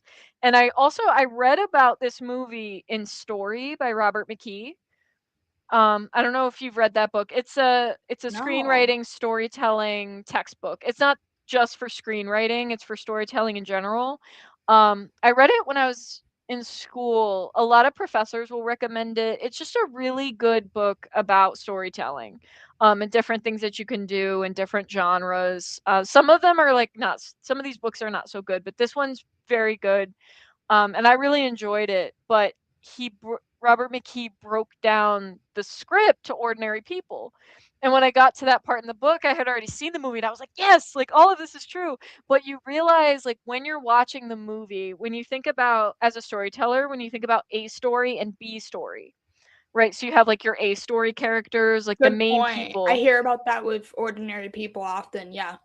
Yeah, because what you think is the A story is the B story. The real thing that's happening through the whole movie is happening very quietly, and you don't realize that that is what's really going on. Like, you think the movie is about, without giving too much away, you think the movie is about the son and what he's going through and his grief and trauma after this terrible tragedy. But the Supporting actor movie, Lynn. yes, and very well deserved because it's outstanding. But the movie's actually about the marriage and the parents, and it's actually about the father. He's the A story. It's about him trying to figure out what has happened in his house after this tragedy, because you can tell he just doesn't get it. The mother, she certainly gets it, and the son, he gets it. He knows what's going on, but the dad, he's very, like, it's Donald Sutherland, and he plays like a very nice, like, very gentle, loving husband and father, and he just doesn't get it. And then at the end of the movie, he finally does and makes his decision. And it's just the way the character drama plays out. It's just fabulous. Very, very good. Excellent movie. Is that what you consider the best screenplay of all time, or no? Ooh, I don't know that I could answer that. To be honest, I don't know that I But could just say one of the best? one of the best. Absolutely. I couldn't do a ranking. Like, I have so many that are just, but that would be one of the best. It's so well written. My next choice is not the same time period, but like in regards to like one of the best screenplays, Casablanca. Oh god, yes. No, That's one of my the best. favorite screen. I think I consider it the best screenplay of all time. Yeah, Um I can agree with that. Too many people shrug it off as a romance movie, and I'm like, nope. I'm like, you're totally nope. I'm like, you're totally misunderstanding it. It's way more complex, and it's like a political metaphor for like the term Casablanca is like White House, and people don't realize it. And it's talking about the practice of isolationism and the fact that like FDR didn't get involved in World War II till Pearl Harbor happened. And it's like the movie came out after Pearl Harbor had already happened, but like before that, they were not getting involved in the war. And this was a critique on that. Since the whole thing with Rick Blaine is he doesn't want to get involved in the war. But also, besides that political metaphor in the romance story, it's just a universal story about like a human struggling to open up to others. Like Rick Blaine is one of the best protagonists of all time Yeah. because you get where he's coming from once you get to the backstory of it all. And like I mean, I don't want to spoil too much of like why he is the way he is. You know if you've seen the movie, but like it's Yeah. just so well done. And like a lot of stuff was just written on set, like last minute, which is crazy to me. I didn't know that. It's so well written and it's so subtle. There's no over explanation. There's no like even when they do the backstory, nobody sits down and tells you like item by item what happened to Rick Blaine and why he is the way he is. You have to infer like 90% of this information, and you can because of how well it's written. Amazing. I didn't know that they were writing stuff on the fly. That's crazy. I had no idea Yeah. about that. That's wild. But I love Casablanca, Love and it. I get mad when people are like, it's just a romance movie. I'm like, no. I'm like, no. I'm like, yes, there's a No, love it's not. triangle, but I'm like, no. I'm like, you're missing so much. You know Ah, what movie I think I can go into now because World War II? I'm gonna bring up Life is Beautiful. I love that movie. I was not That expecting movie, that, but yes. punch to the gut. That movie, like that's one I just haven't recovered. I know. Never I'm thinking recovered. about it now, and I'm like, I you saw know. It's my. just like, I went through all the oh emotions. I'm like, oh God. my god, I love it, and then I remembered everything, and I'm like, oh. Just if I hear like if you were to play for me a 2-second soundbite from that movie, I will just immediately start crying. I can't. And like if I heard a 2-second soundbite, I would know what it was from. You know, at any point in the movie, I would know, and it would just I would start crying. I can't. My favorite thing is Roberto Benigni's acceptance speech at the Oscars for that movie. If you haven't seen it, Yep, you should look at since it. he It's the won, I best haven't thing. watched it. His speech, but yep, he won that year, and people He had just like problems with that. jumps up and he like runs up and he's like, I love everybody, and it's amazing. It's the best. And his like beautiful, very sophisticated wife, she's just sitting there like, yes, very nice. It's amazing. He is amazing. Like that's incredible. That movie, it hits really really hard, and it's such a like it's such an unexpected way to filter that experience, and it does something that few other films or stories do, like filtering it through a lens of joy, you know. And even though like the joy, not like the fabricated joy of him like trying to convince his son that this is a game, but like the joy of a father trying to spare his son as much as possible. It's just I have an unconventional transition, but I want to hear you say everything you want to say about Life is Beautiful first, since I love that movie. The no, sound that's all I have design, to there's say. so much good stuff going on in that movie.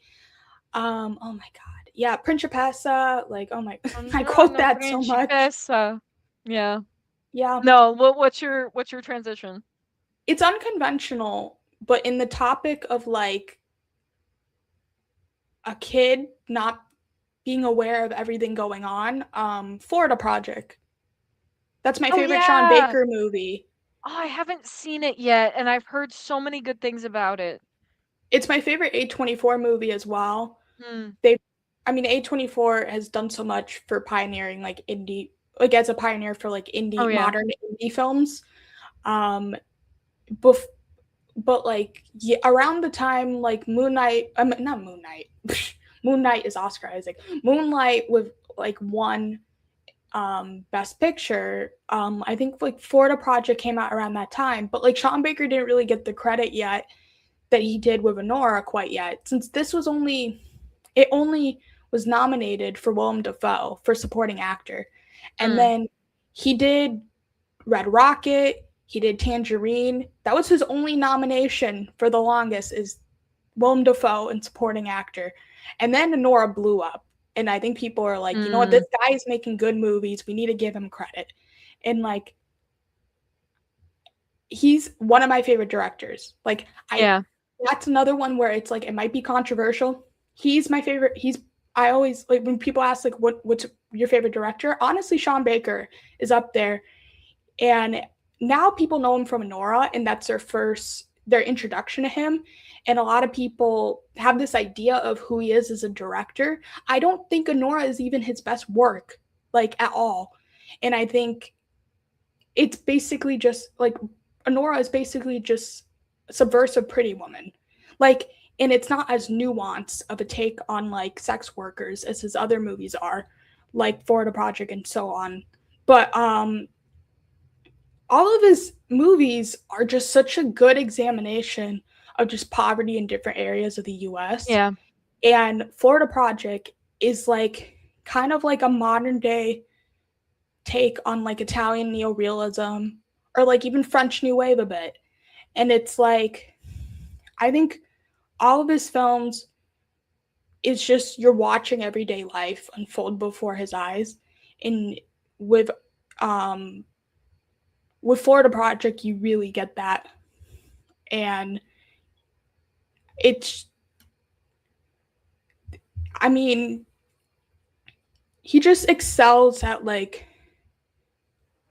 showing the world through the lens of a child so much, which is why I thought about it when you were talking about Life is Beautiful. And you see the world through her eyes via the use of color in this movie. Everything Mm. is very bright, and the entire movie, the first time I watched it, I would think, I don't think I get this. I don't know if I like this movie. And then when I get to the ending, I was like, I get this movie. And then on rewatch, I've liked it more. But sometimes you watch certain movies and it's a slow burn and not and everything doesn't click until you get to the very end of it. And that was definitely the case for me with Florida Project, but it's one of my favorite movies now. And Sean Baker's one of my favorite directors and just creatives in the industry. And yeah, That's outstanding. I'm putting that, I'm like bumping that up my watch list for sure. I'm trying to think what to follow up with that. I think I'll mention it only briefly and then I'll hand it back to you. yeah, no worries. Um oh, no, you know what? I'm gonna bring this one up instead. I'm gonna bring up the movie Columbus. Okay. I don't know if I've you heard of it. I've heard of it, but I Yeah, haven't seen it. Okay, interesting. that movie, that also really did something to me. The kind of silence of the movie really spoke to me. It has Haley Richardson, it has John Cho in it. It was the relationships in it are interesting, but mostly just like the individual characters and kind of this, it has this silence and loneliness and melancholy that I think if you've ever been stuck like that, like stuck right before you decide whether or not you're going to pursue your life's work, or if you're going to decide whether you're going to make a really big life change or self-discovery or maybe a really big sacrifice, this movie like really captured it. And apparently it's heavily inspired by the architecture in Columbus, the actual place, like the city in Ohio. Um, so the way it's filmed, it's mostly geared toward the architecture, and then the characters are just kind of in it, which is very interesting. It was a very interesting way to film it, and it felt like a meditation. Um, it was also a little bit coming of age, but it hit me really hard, that movie. I'm a huge fan of that movie. That director, he's since done After Yang. That came out Yeah, very recently. I've seen That was that. a very good She's also movie. in that, right? She Haley? is, yeah. She works with him a lot. That's a very good movie, After Yang, as well, but Columbus is my favorite of his. It's just very, very well done. Um, it's just really, really good. And it had, I thought, a very hopeful ending, which I also really appreciated. And it was interesting how the characters come together, they get to know each other, and they sort of do this kind of trade-off where she does what he did, but this time it's the right thing. And then he decides to kind of take a step back and think about where he's come from, which is kind of what she's had to do her whole life. If that, like, if you watch it, maybe that will, like, kind of make sense, but that was what it meant to me. And it was very, very interesting. I felt, I haven't seen it in a long time, but it stays with me and I think about it regularly. Just very, very good. I think I'm gonna follow you up with another random choice that isn't necessarily connected, but just I'm trying to see what I haven't covered yet. And the next one that I haven't covered yet is Kill Bill, The Whole Bloody Affair. I saw that in theaters, both volumes back to back in one go, and it was so cool watching it in theaters. It's my favorite of Tarantino, and Yeah, the ensemble is insane in that movie. I'm like, God, just it's but Uma crazy. Thurman as the bride is just one of the best, like most iconic, like protagonists of all time. All Um, hail Uma Thurman, for real. the fight scenes, the dialogue, the music, it's one of the best soundtracks. I feel like it doesn't get enough credit for being like in the combos when people talk like best soundtracks of all time. I think this movie should get more credit. Both Yeah. volumes, I love the music. And I mean in the whole bloody affair, it's both volumes, but I mean I mean, it became an instant classic for a reason. It's just like I had never seen it. I kept hearing about it for years.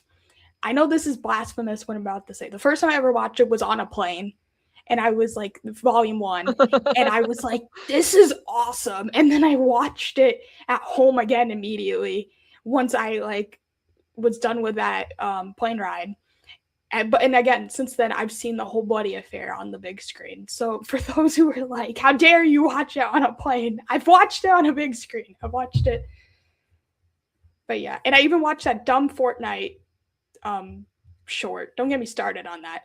That was attached to the end of it. Yeah. No, that's this is like I'm gonna go off in a completely random direction. Or no, it's actually not random, but I'm gonna go off in like a different adjacent direction. I'm inspired to talk about Spy again with Melissa McCarthy. That's like one of my, and it's so silly, but it's What like a random movie to bring because up, I was but like thinking about females, like protagonist like in sort of a action, badass, and I just thought female. of That's Spy just on my hilarious. list. That's one of my favorite movies, period. It's like one of my favorite comedies. Okay. I just think it's so funny. Like Melissa McCarthy, I always think she's so funny, but like Jason Statham in that movie is so funny.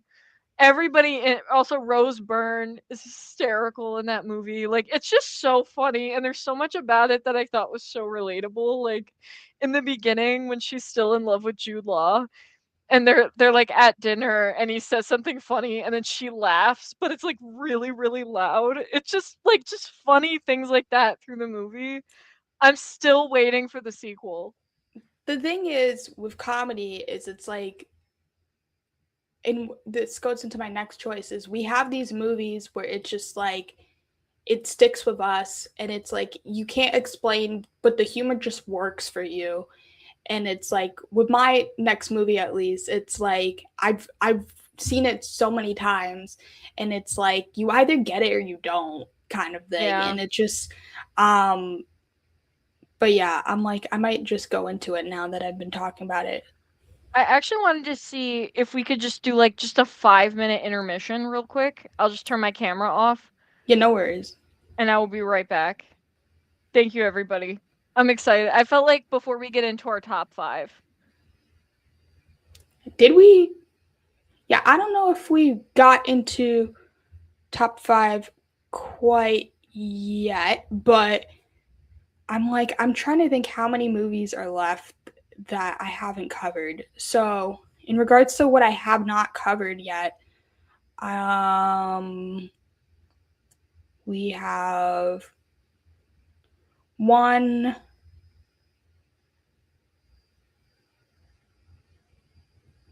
two, three, four, five, 6, 7, 8. Yeah, I think I've, unless I skimmed through too quickly. We'll go through those quickly once Joyce comes back. But if in the comments, if there's a movie we haven't mentioned yet or a movie we have mentioned that is like one of your favorites of all time, or just you consider the best of all time, what do you, yeah, just like what do you consider the best of all time in the comments? My next choice, I'm gonna wait for Joyce to come back, but it is another female driven comedy. Um, I actually technically have another comedy in addition to that on my list. Actually, no, I have a few comedies now that I think of movies I classify as comedies, but in different forms.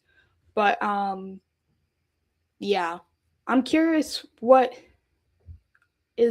people consider to be the best films of all time. Um, if they've been mentioned yet, if they haven't been mentioned yet, let us know. Probably I'll pull it up if you send any in while we're waiting for Joyce to come back. Um, and yeah, I think we kind of just have been going all over the place combo wise so far. A lot of random but interesting movies have been brought up. Sometimes we see similar things thematically, sometimes between movies, so it transitions organically. I'm kind of just rambling now. Yeah, so I should keep talking. Okay. Um, Part of me, okay, Lawrence of Arabia. Okay, I'll pull this comment out. So someone said Lawrence of Arabia is my personal favorite, but I'd argue while it's not my top four, Seven Samurai is probably the greatest film of all time. That's valid. What you said about Seven Samurai, that's a great movie. I love Seven Samurai. I need to rewatch it. I want to see it in like theaters or something. Since the first time I've seen it was at home. I would love to see that kind of movie. I've seen Lawrence of Arabia on the big screen. I have not seen Seven Samurai on the big screen. That would be a cool movie to watch.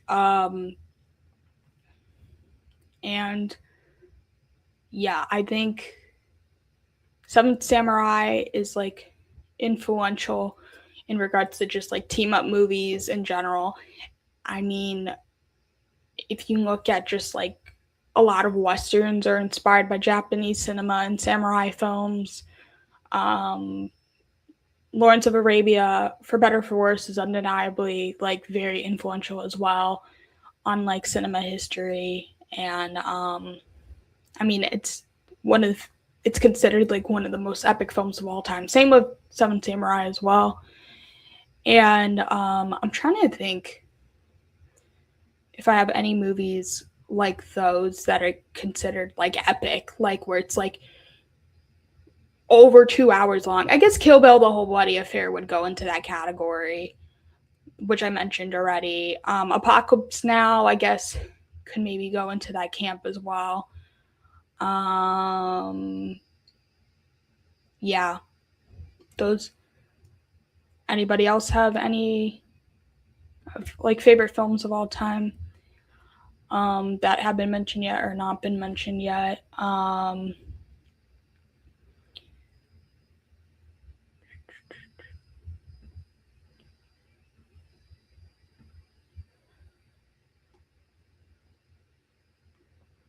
I'm gonna answer this. What do you think about the list that put Gene Dealman 23 being the greatest film of all time?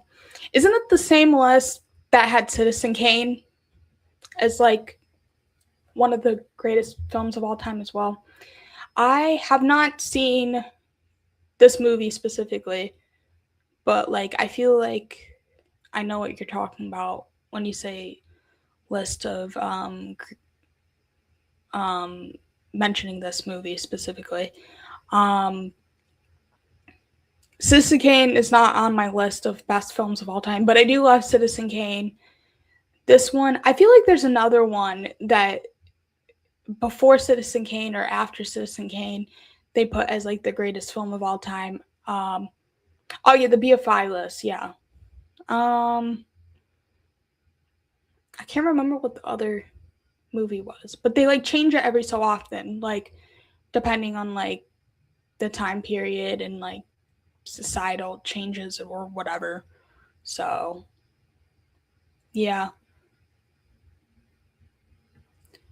most lists have most lists have Citizen Kane because you have to say it. I actually really love Citizen Kane.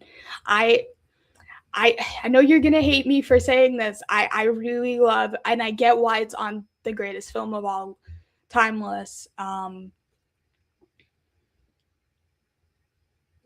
And it's, yeah, Citizen Kane is like one of those movies where I had it spoiled for me. And I think the reason I think it's one of the best films of all time is even though I had it spoiled for me, when I watched it finally, I was like, I get it. And I was like, this, and it was just like, it's not even just about like the way the movie was made and like how it changed Hollywood forever. It's just like a human story where I'm just like, where I was invested in it. And it's like, I know it's technically not a parody, but I know it's technically um like a critique of, I think it's William Hearst is his name, the guy who like pioneered yellow journalism, which is kind of like a precursor to clickbait culture. Um yeah. But I love Citizen Kane. I don't know what to tell you. Like I know like people like even The Godfather, like there's a lot of people in modern times who, like they hate on The Godfather and are like that's overrated, but oh, William Randolph. Yeah, William Randolph Hearst is the name, but I think it's spelled differently. I think it's in E.A. Hearst. William Randolph Hearst. Yes, that's the guy. Um,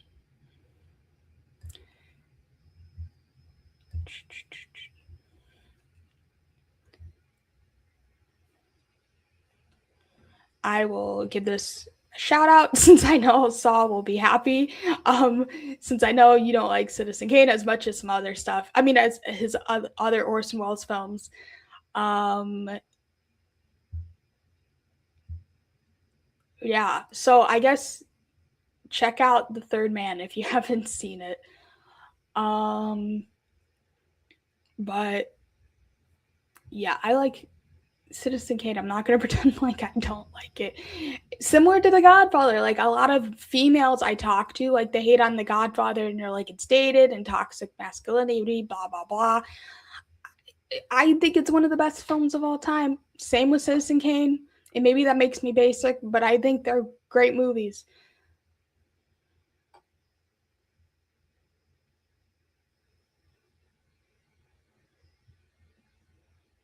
Um,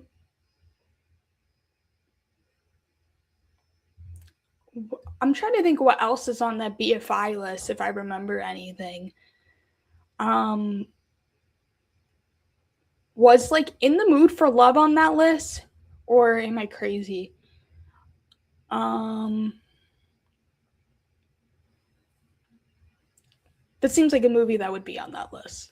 In the Mood for Love, and if it's not on that list, that's crazy. Given that other movie, what was it called? I mean, the Gene Dealman 23 commerce. Yeah, whatever that is. I've seen that title in regards to the BFI list, but if In the Mood for Love is not on that list, since it's one of the best international films of all time, I'd be surprised. Um, it says BFI places emphasis on mostly British films. That makes sense. Oh, I just realized Joyce is back. I don't know how long Joyce has been back, or if I've Hi. just been rambling for too long. No, Hello. no, thanks everybody. You just I'm got back. back? Okay, Yeah, good. no, I just got back like a second ago. I'm excited to hear your next pick. Is it your turn or my turn? I I guess think it's it's my your turn. turn. Okay. One, two. What have I not talked about yet? We'll try to go as quickly as possible. Um, um, I'm gonna go with. I can't choose all three movies because that would make me go over 20 films. So I'm just Mm, gonna choose the first in the trilogy. I'm going with Before Sunrise. okay. Yeah. I love the Before trilogy. Besides Sean Baker, another director I love is Richard Linklater. Richard Mhm. Linklater, I mean, with the Before trilogy, it's a similar thing to what I said about Sean Baker, capturing just everyday life unfold. Um, Before Sunrise specifically, um, it just it makes you a hopeless romantic, and it's like I know you could say whatever you want about the third movie in the trilogy. Even that movie, I think, even though it goes a different place than the first movie does, tonally, and just with the dynamic between them, even that movie, I think, has a lot to say. The whole trilogy as a whole has a lot to say about romance, and I think Yeah. all three movies are amazing, honestly. Um, Ethan Hawke and Julie Delpy, man, I just those two as like an on-screen couple is just in that movie and Before Sunrise. It's just they're I don't think they get enough credit. I feel like the people who know the movie love the movie, but I don't think they get enough credit as like one of the best movie couples of all time. And they're real. Like especially once you get to that last movie, it's a real depiction of romance. It's not like a movie depiction of romance. It's like what would actually happen. So it's mundane, and yet like you feel like the stakes couldn't be any more high, and it just I yeah I'm trying not to spoil the rest of the two movies for those that haven't seen it, but I Mm. can also go on a rant about the other two movies as well. I kid you not, I still have not seen this trilogy. It just I have not seen it yet, and I really need to. And like I know it's really meaningful, and I think like you're saying, like people say, and like from what I can tell about it, like it's very real. Especially the last movie. And I think like Ethan Hawke is really underrated in particularly I don't think the Before trilogy is a rom-com, but he is really underrated in like rom-coms as well. Like there's a movie with him. Have you ever seen Juliet Naked? I've heard of it. Is It's that Rose Byrne? very yes, it's Okay, that's very, another very Rose Byrne good. movie. Oh, I remembered what I was supposed to talk in my transition after Spy that I botched because I got distracted by the live chat. But yeah, I went into the Before trilogy instead. But the Before trilogy is my favorite trilogy of all time. And it's like I know people are like Back to the Future, um, Lord of the Rings, Star Wars. No, Before trilogy for me tops all of that. I feel like because it's my last movie that's sort of in no, that's not true, but like it's my last movie that's sort of in like a very meditative mode, I guess I would say. A movie that I saw, it's very recent, and I think people liked it, but I've also heard like people have opinions on it, so I'm not sure. But I recently saw Train Dreams. Oh, I was not expecting that one. Yeah, so I saw it and I just didn't really know what to expect. Like someone else was watching it and I kind of just jumped in. But I thought it was a really, really, really good movie. Like I thought it was really good. I thought that the way it kind of portrayed the experience of colonizing the Northeast and then coming in and just tearing everything down and what that does to life and what that does to people and the psychological pain of that. I thought it was a really, really good depiction of that. Like it was so heartbreaking and it felt very natural and the ending just tore through me because I think in life and like in the stories we watch and in life, I think we take for granted that you can't get a happy ending from circumstances that are just inherently messed up and inherently bad. Bad things happen to people who figure out how to persevere. And like it's not that the characters in the movie were individually bad people, but I think it like the act of cutting down the trees in the movie and like how significant that is and how symbolic that was for his life, like him and the other guys doing this, like they would talk about how they know this is wrong and how that has a ripple effect on each of their lives and sort of the tragedies that happen from cutting down this forest. Like that was how I interpreted it, and I thought it was That's an really interesting deeply take. sad. Yeah, like I kind of want to watch it again at some point I because think I might have missed that part of the movie. So of the specific like dialogue you're talking about. mm, So since I have see I did watch the movie and I attended a Q&A with Joel Edgerton and oh yeah, not Joel Edgerton, sorry. My brain just yeah. totally Joel Edgerton, Carrie Condon, and then the guy who also worked on Sing Street, Mhm. the writer, Quint something I think was his name. He also was at the Q&A. It was a very interesting Q&A. Mm. And but yeah, I think that's an interesting. I was not expecting you to mention that movie. When you said everything you were saying leading up to it, I don't know. I was expecting a different movie to be mentioned, but like I get why like it's resonating with people, but then um I feel like it's also just interesting as an adaptation from what I've heard, like what they kept in and what they took out. I Yeah. didn't read the book, but a lot of people love the book.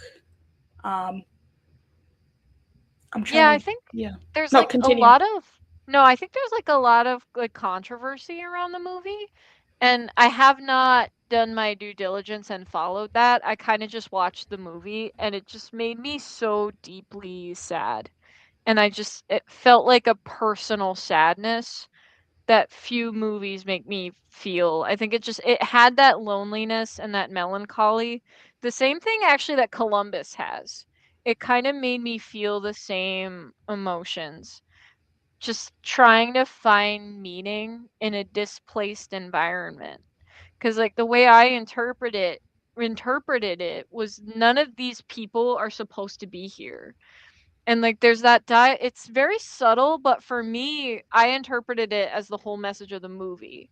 That he's talking with one of the other workmen and they're saying, you know, these trees, we don't even know how old these trees are and we're cutting them down. We don't know what that's doing to us, to the land, to the trees themselves. We don't know.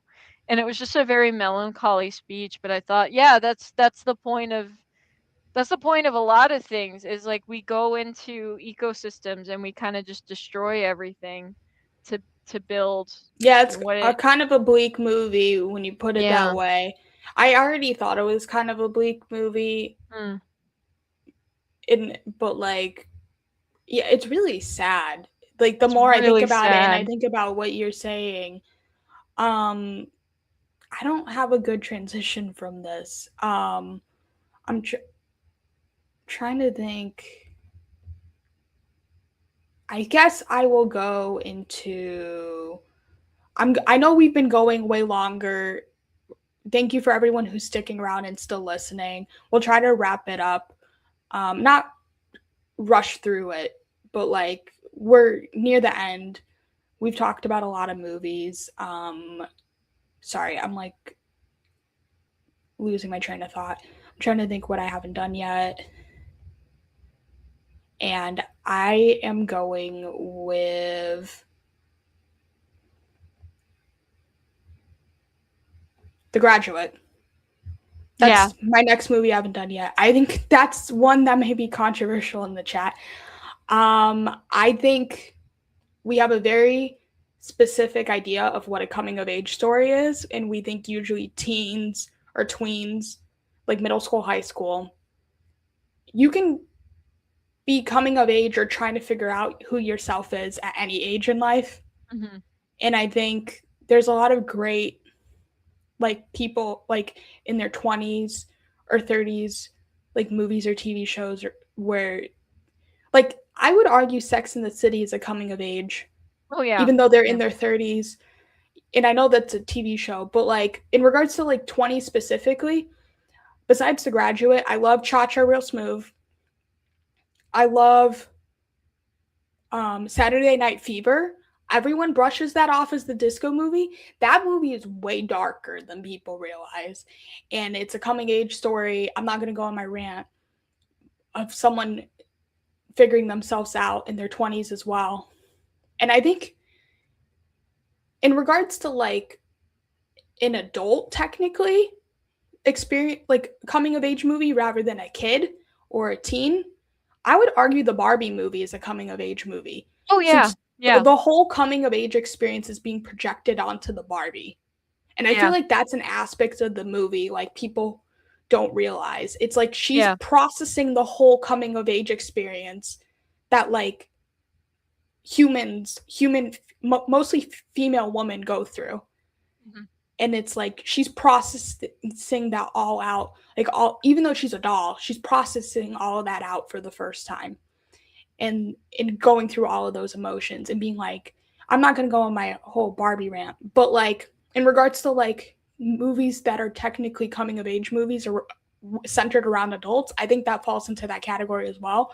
But The Graduate is my favorite of like all of those kinds of movies. um and he's just trying to like find his place in the adult world. And I feel like this film shows the generational conflict that many associate with the 1960s so well. Um, and the pressure to conform to societal expectations. This movie captures that so well. Um, what I think that's what the movie shows us is regardless of generation, we all feel that pressure to conform I ultimately. agree. Like I think when I graduated high school and when I graduated college, I just watched The Graduate like every day for 3 weeks. Because I was like, both times, I was like, this is the only thing that feels normal right now. It captures that coming of age so well. You know? I agree. I mean, people always talk about like, oh, the soundtrack and like Simon and Garfunkel and like Mrs. Robinson and like the leg scene and like the ending and stuff like that. But it's like I feel like, yeah, like I said, it's a very universal movie of just like no, even though we have generational conflict and it seems like we're vastly different, we ultimately are all connected by it. As I said before, it's just the pressure to conform. Yeah. No, I completely agree. And also, like, that movie has Anne Bancroft in it, which is I'm obsessed with Anne Bancroft. Actually, I don't want to go on too long of a rant about this. Like I love The Graduate, but there's a very like kind of little known movie called Learn More About Male Nature. Yes. Yeah, it's very much through a male lens, I would say that movie, Sorry, which is continue why though. I was it's just why pulling up and comments as you were talking. no, I love that. I love that you brought that up. It also kind of helps me segue because it's why Anne Bancroft is so spectacular in The Graduate. She's in one scene of this very obscure movie. It's not that obscure, but it's like I never hear people talking about it, but it has Bill Pullman, Nicole Kidman, and Alec Baldwin. It's this movie called Malice, and it's a crime thriller. It's pretty interesting. It has like some twists and turns in it. But Anne Bancroft is in one scene of this movie. One scene. And that scene is so iconic that like you think about it regularly because she's so amazing. Like I do recommend watching this movie specifically for Anne Bancroft in it. Um she just has such a the character that she's playing and the environment and it's just amazing. Amazing. Like I can't really say anything without, like, spoiling it, but she is so incredible, and she kinda like, The Graduate is a tough role to play. I think that, like, Mrs. Robinson is a very, very difficult type of character. I wouldn't call that an archetype. I would call it an archetype in the male psyche, I think. Mrs. Robinson is a male psyche archetype. So for her to take that on, I think must have been really difficult, but she's so spectacular that she figured out how to do it in a way that we still feel what Mrs. Robinson must feel like, which I think is amazing. I think it's a perfect movie. I know that Yeah, some people will be like, "Whoa, I can't believe you're saying that." I think it's a perfect movie. yeah. It's very well crafted, and it's crazy that Dustin Hoffman was almost like was they were like questioning if he should even be the lead in that movie, which is crazy to me.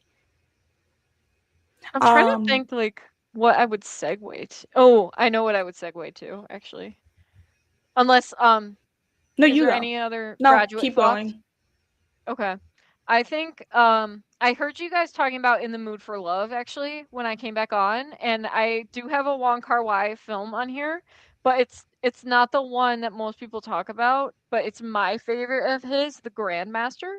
I've not seen enough of his movies, so tell me why So The this is your favorite. Grandmaster, I really so I do need to be honest though, I have not seen In the Mood for Love because I've seen so many scenes from it, so many people talk about it, and I'm like, I just don't have it in me. Like I know I'm gonna watch it and be very upset. And it's like I can't bring myself to watch it and then get as upset as I'm going to get kind of thing. It would be like if the Before trilogy ended badly, like, it would be difficult to watch, like, that's kinda my impression of In the Mood for Love, and I'm, like, terrified, but I've seen several of his other films, but my favorite film that I've seen is The Grandmaster. It's the true story of Ip Man, who was, a martial artist in Hong Kong, um, about the time when the border was closed, so during the revolution, and it's just very, very well done, and Wong Kar-wai created a new character, this woman who was also a martial artist, and she's fighting for her family's name and future, as a woman, which and then she has this, kinda dynamic with Ip Man, but he's really famous because he went on to become the first teacher of Bruce Lee. So that's kind of how he has continued to have fame. Um The movie, like, it's not about Bruce Lee, it's about, like, his sensei, but it's very, very good, it's almost a little Matrixy with some of the filming. I just really, really enjoyed it, and there's an amazing fight scene at the end of the movie. I'm blanking on her name, I'm so sorry, but the female lead, there's an amazing fight scene at the end of the movie. It's in the snow on a train station platform, and during the fight, the train comes through, and he kind of uses the speed of the train to help us understand how fast the fighters are moving. And then they kind of use the train in the fight, and it was amazing. It was amazing. Like I loved it. Absolutely loved it. I highly recommend it. I actually think you can watch it like anywhere. It's really, really good movie. Interesting. Yeah. I did forget to say one thing about The Graduate Mm. before you say what you're about to say. Of just, I forgot to point out that I have two Mike Nichols movies on my list between Working Girl Oh. and The Graduate. Oh yeah, yeah. But yeah, continue. No, that's Sorry. awesome. I We again, love Mike Nichols. I need to watch more Wong Kar Wai. Like that's one of those that I'm always hearing about, and I'm like, I need to get around to that, and then I never do. But I love it, In the Mood for Love, and what you just said sounds interesting. Yeah, like I will say sometimes I struggle with his movies with the stories, and some people say this, like his filming and his direction is so amazing. But like Chungking Express, for example, so many amazing sequences, but I couldn't really enjoy the movie. I think because I struggle with anthology films. I can't follow anthology very well because I'll get attached to some people and then we never see them again, and I can't, my brain can't. I don't follow that very well. But the Grandmaster, like, it does have a very a very linear, like, cohesive story, and then he can kind of just craft around it, which is very cool. I think I'm gonna go into my next pick if you're okay with it. Yeah, I'm ready for that. My next pick is Blade Runner. I haven't talked about that yet. I'm not going to choose both movies since that's going to make me go over 20. I love both. Going back to sci-fi, my sci-fi rant, I think sci-fi is one of the best genres because it comments on issues in the present while also reflecting on like philosophical concepts that we've been talking about since ancient times, as I said before. But then also like as seen by stuff like the show Andor, Hmm. um, it can play on morality in a very interesting way as well. Um, and since so many people are like, "Oh, sci-fi is about the future," I'm like, no. I'm like, it's about what's happening now a lot of the times, or like again, like talking about stuff we've been talking about since ancient times. Um, I mean, ultimately, it's about like what makes a human a human. Like that's the core thing with Blade Runner. I could go on a full rant. I'm not going to go into a full essay right now on Blade Runner, but I could. And I think Rick Deckard and Roy Batty are like two of the best movie characters of all time without spoiling the ending. And it's another one of those movies where it's like it didn't click till I got to the ending. And then once I watched the ending, I'm like, that light bulb moment. And everything clicked and I was like, this is amazing. There's just nothing like Blade Runner, and it's like so many things have like ripped off Blade Runner since it came out, but there's still nothing like Blade Runner, and it's hard not to talk about it without doing like a full I essay or know. like a I'm full like TED trying talk. not to go into essay It's right now. so hard because I want to, but I mean, I am the only thing I will say, and I will restrict it to this. I'm curious. I had heard this, and I didn't confirm this, but I feel like you will know if this is true. That Tears in Rain, that whole thing was just improvised. Yes, I've heard That's that as well. That's genius. I mean, I have nothing to say. Like, that's what can that's the part where I said, "Oh, it clicked in my brain." I'm like, "Oh, yeah, I get what this movie is now," and I'm like, and everything that came before, like, finally clicked in my brain when I watched it, and I'm like, the score is amazing throughout the whole movie, but especially that scene specifically, "Tears in the Rain." That monologue.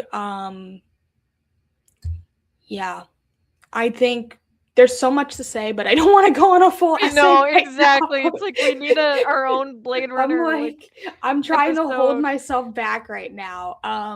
I could talk Yeah, about it. And then this, like, not to even go into the second one, but it's the only sequel that is as good as the original, but also I can completely its go own why I thing. think it works, but I'm not going to right now. We Oh, can that's talk about, interesting, actually. An interesting yeah. question. What version? What version is your version? I think I've only ever seen the director's cut. I'm gonna be honest with you. That's the only one I've seen, and that's the one I. Um, I've seen the director's cut. I think that was my introduction to it. But I Mm. watched the final cut before Blade Runner 2049 came out, since that's what Denis Villeneuve recommended. Oh God, maybe that is what I've seen. Which one is on HBO Max? That's the one I've I watched. think the final cut. I'm not sure. Okay, It so gets that confusing. It gets so confusing. I've seen the one that has the right ending that that was actually wanted. Like I know there was a theatrical ending that like the producers made them Oh do God, where I they're like hear about that driving on, ending and I'm like, and I'm why? like, With the ew, that's narration. close the elevator door. End of movie. That's it. You know, we don't need this is not a romantic drama. That's not what the film is. We don't need that. Also, shout out to Sean Young, who is amazing. Yeah, she gets overlooked in Hollywood She history. got straight up blacklisted. They blacklisted her, They were which I considering her for Catwoman at some point, but I think it went to Michelle Pfeiffer instead. yeah, I love Sean Young. I think they did her so dirty. Huge shout out to Sean Young. All right, I'll segue. I'm kind of bummed now though because I had a movie I was going to talk about next, but I also had a runner-up that would segue so nicely. Let me stare at my list real quick. Are we in top 5 now? I'm in top 4. All right, Okay. I'm gonna do it. I'm just gonna do it. I'm gonna sub one out. I'm gonna sub one out. Okay, so the movie I'd like to segue into next has Rutger Hauer in it. That's why I was like, I want to segue into Okay. this. It's not the It's Michelle Pfeiffer movie, right? No, I'm joking. I forgot no, what the name of that movie it was. is. It is the Oh, it Michelle is? Pfeiffer. Yeah. That's hilarious. Since I was saying Michelle Pfeiffer and Sean Young, so I was I know. like, I was like, that's I funny. can't. I have to bring it up now because it is one of my favorites. Lady Hawk. I always hear about this and I'm like, this feels like a It's me so movie, and yet I good. haven't seen It's it. so good. You have to. It's literally, I think it's on Tubi right now. You have to like put that at if any of the movies, like just watch that one. It's so enjoyable. It's I think fantasy, right? it's dark fantasy. It's great. Yeah. It's I feel really like it's 80s. excellent. Okay. It's an 80s electric guitar soundtrack dark fantasy with Rutger Hauer and Michelle Pfeiffer. It's very romantic. It I seems so from what I've It heard. Yeah. really is. They do longing very well in the movie. But it's a good story. The filming is beautiful. I really love it. The soundtrack is good. Like Rutger Hauer is amazing. And interestingly, apparently they had cast Kurt Russell, or they were going to cast Oh Kurt no, Russell. that would not have worked. It would not have worked. He like had the part, and then what happened was he met Goldie Hawn. So he told the production, he was like, Oh. I can't go to Romania for months. I just met this woman. She's gonna forget about me if I don't make this happen. So he like quit the movie, and then they That's brought in Rutger crazy. Hauer. I've never It heard of worked that fact for everybody before. because now That's like he's been with insane. Goldie Hawn for People decades. need to talk about that more. That's Yeah. crazy. Oh my Like, god. it worked for everybody because Rutger Hauer is he's such a good, like, romantic hero, which you wouldn't like, I wouldn't necessarily expect, but he's such a good romantic hero, and Kurt Isn't Russell's it been with Goldie Hawn for like kind of decades, like so Swan Lake in the sense of she turns into a bird? it's like that, but they both turn into something. So Okay. it's like she turns into a bird by day, she turns into a hawk, and he turns Given into the a wolf by yeah. night. I was like, Yeah. isn't he like a okay, I thought it was a wolf. Yeah. But yeah, that's interesting. Yeah, There's it's just pretty cool good. fantasy concepts like that they just don't do anymore. We need dark, like simple dark fantasy like that. That's that's what we need. I love it. That's my segue. I think I'm gonna go into another fantasy movie that I've been holding back on, but I haven't I gone think I into know what it's yet. gonna be. I have to mention The Princess Bride. Yeah. Yeah. Yep. I mean, it does multiple genres so well in one movie. And I mentioned Rob Reiner being one of my favorite directors earlier. It's such a rewatchable movie, and it has some of the best dialogue of all time. I think William Goldman wrote the book, and I think did he contribute to the screenplay or did I make that up? I believe Yeah, you did. he did. Yeah. Yeah, it's so quotable. But even if it wasn't quotable, it's just the dialogue is so witty, and it's like it's so purposeful of like like the dialogue. So yeah, that's another one I can go on a rant on, but that's the gist of it. Yeah, no. I love The Princess Bride. I'm looking at okay, so I have 3 left. I have more than 3 left, which I don't know how how that's possible. Oh, I know why. It's because I did my New York movies all at once. Oh, okay. So maybe I should do one more. So Please earlier, when you were do. talking about Spy, I was going to go into comedies, one of them Yeah. being Princess Bride, and 2 other movies. I stupidly forgot that transition because of the live chat. No, it's fine. And um one of the movie I was going to mention next is Booksmart in regards to female led comedy, and I always bring it up to you, and And I'm I like, still haven't I know you seen it. haven't seen it, but that's the whole combo between the two of us is I love that movie and you're like, I'm going to see it, but I haven't seen it yet. And yeah, that movie is hilarious. I love that movie. It's so relatable. Again, like sometimes you just like watch something at the right time and it just I watched it 3 times in theater and sometimes you just have a comedy where it hits and it works for you so well and you can't explain why and it just does and you just like I don't rewatch a lot of movies anymore. I used to when I was a kid. As an adult, I watch too many movies, so I don't have time. And I make time for Booksmart. Yeah. I make time for Booksmart. I've seen it like I think about like 8 times at this point since it came out in 2019.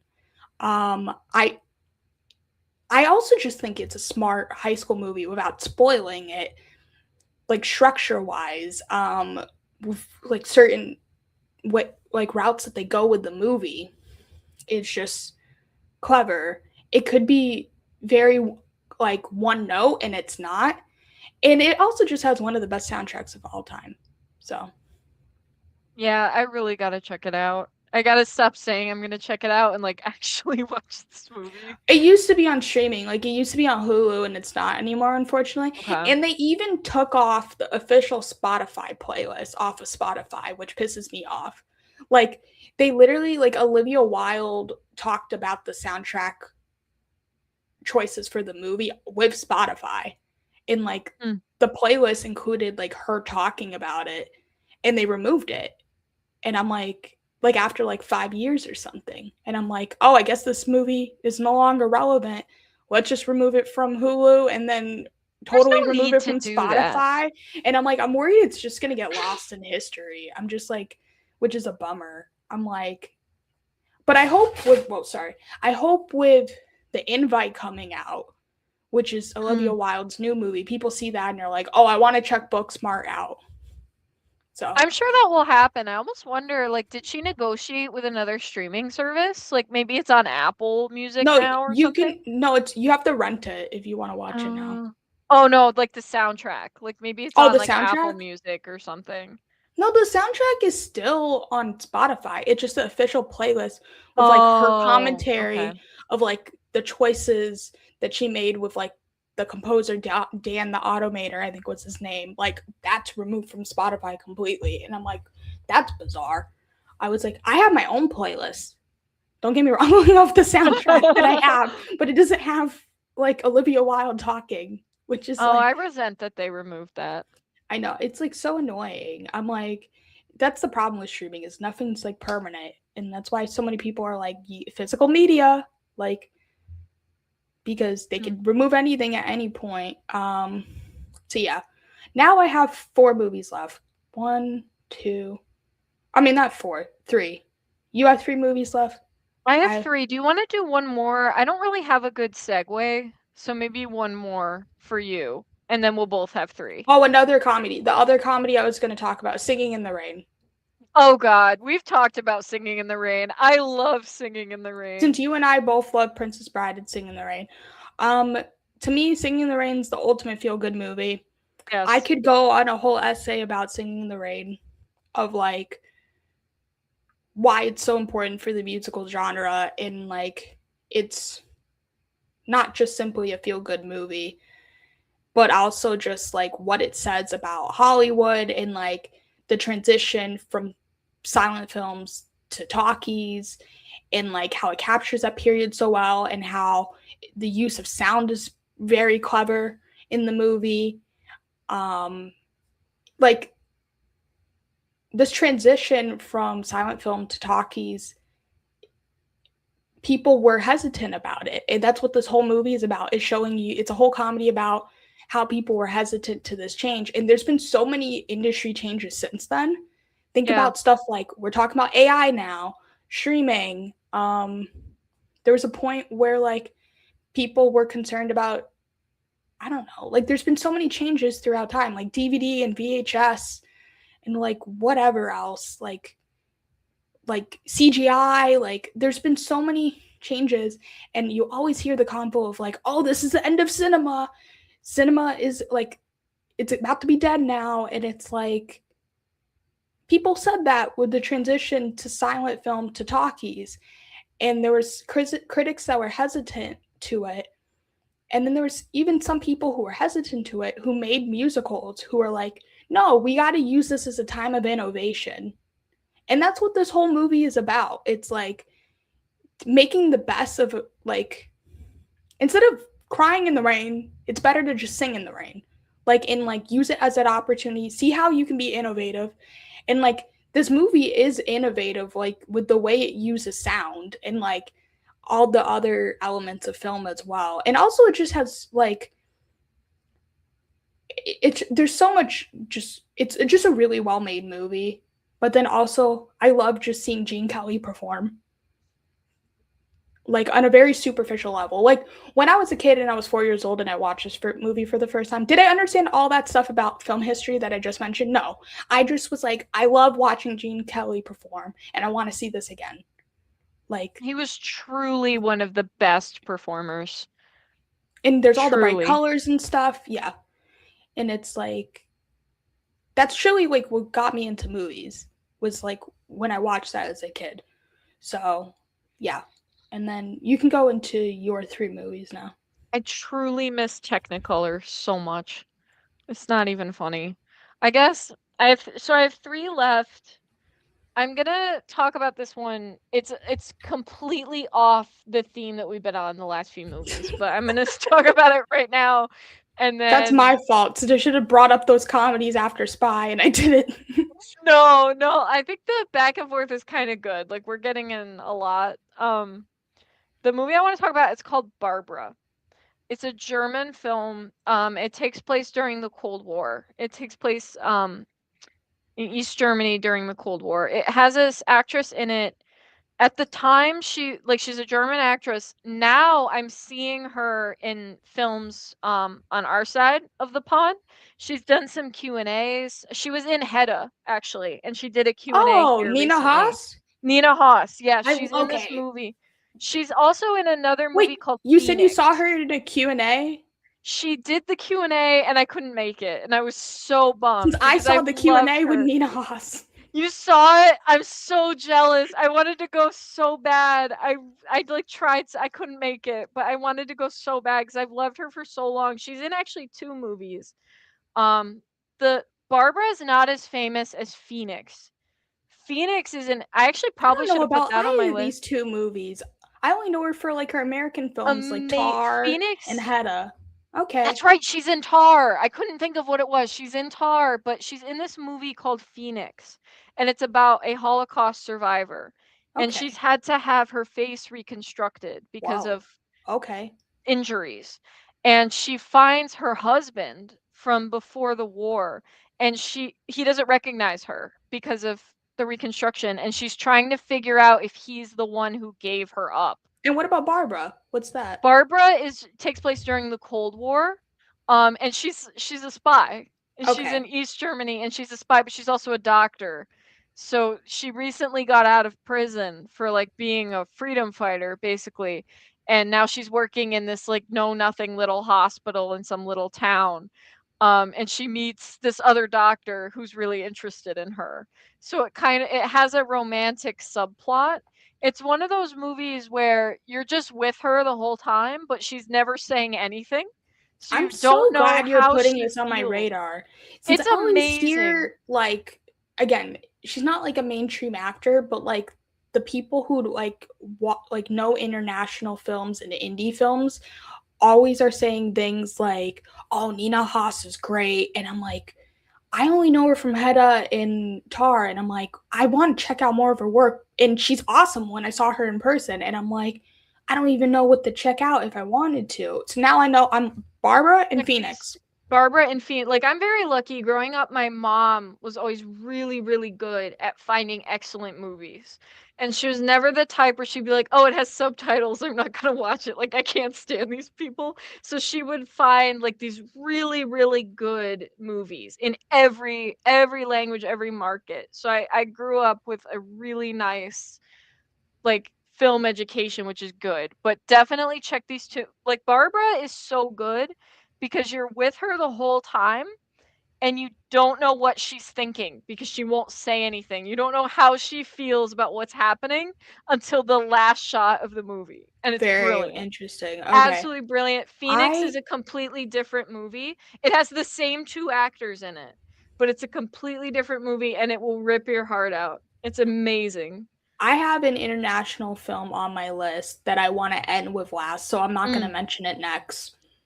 But I'm with you of just like international film. Have I mentioned any international films before this? I don't I'm pretty sure you have. I on can't. my list for like I don't think any of the movies I've mentioned so far are international, but I do have a final movie on my list that is an international film, but I have to end on this movie. I'm like, there's no Okay. other position I want to put it in. Like I get Booksmart and it. the rest, like Booksmart is my number two, and I didn't mention it second to last, but like the others I can negotiate. But this one I'm like, I can't. It has to be my last film. But I'm glad you're shining a light on international film in Mm. general, since and especially Nina Haas. I'm like, since I think she's great. So I'm gonna Mm. go my second to last movie, Eternal Sunshine of the Spotless Mind. Yeah. I think it just uses every cinematic element to its full potential, A movie's like and everything. you catch something new on every watch. Yeah.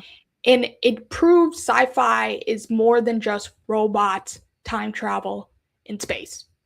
Oh, yeah. No, the best sci-fi is about just two people trying to figure out a relationship, honestly. Yeah, that's another one I can go on an essay on, similar to Blade Runner, but I won't, since I'm like, Do you want me to hit my second one now? yeah. My second one's pretty obvious, honestly. My second one is Thelma and Louise. Oh, okay. It's crazy. I have not seen that. I have not. I still to this day have not seen it. And I mentioned Oh, Blade Runner earlier as my Ridley Scott movie. I've seen a decent chunk of Ridley Scott movies. It's crazy. I still to this day, and I feel like I would love it. And I know this year, the Cannes Film Festival, they had like Thelma and Louise as like part of their design. that movie, like, I cried harder. And that it's just, there's nothing like it. There's really nothing like Thelma and Louise. Yeah, I'm mad at myself that I still haven't seen it. No, like, I have movies like that too. I love It's Gina all good. Davis though. Oh my I god. love Gina Davis. It's Like, also like it has really funny moments, especially with her too, because she's so amazing. Amazing. I mean, that kind of goes into the we were talking about Promising Young Woman earlier. Yeah. That film was kind of doing a lot of stuff. I'm not saying it's exactly the same as Promising Young Woman from my understanding, but like that movie was when you think about it is even more ahead of its time, tackling some of the stuff Promising Young Woman is doing. But yeah. No, actually, it would have been a good segue to go from that to Thelma and Louise, honestly, because they do a lot of heavy lifting ahead of their time. They have that in common. Yeah, I mean they're iconic.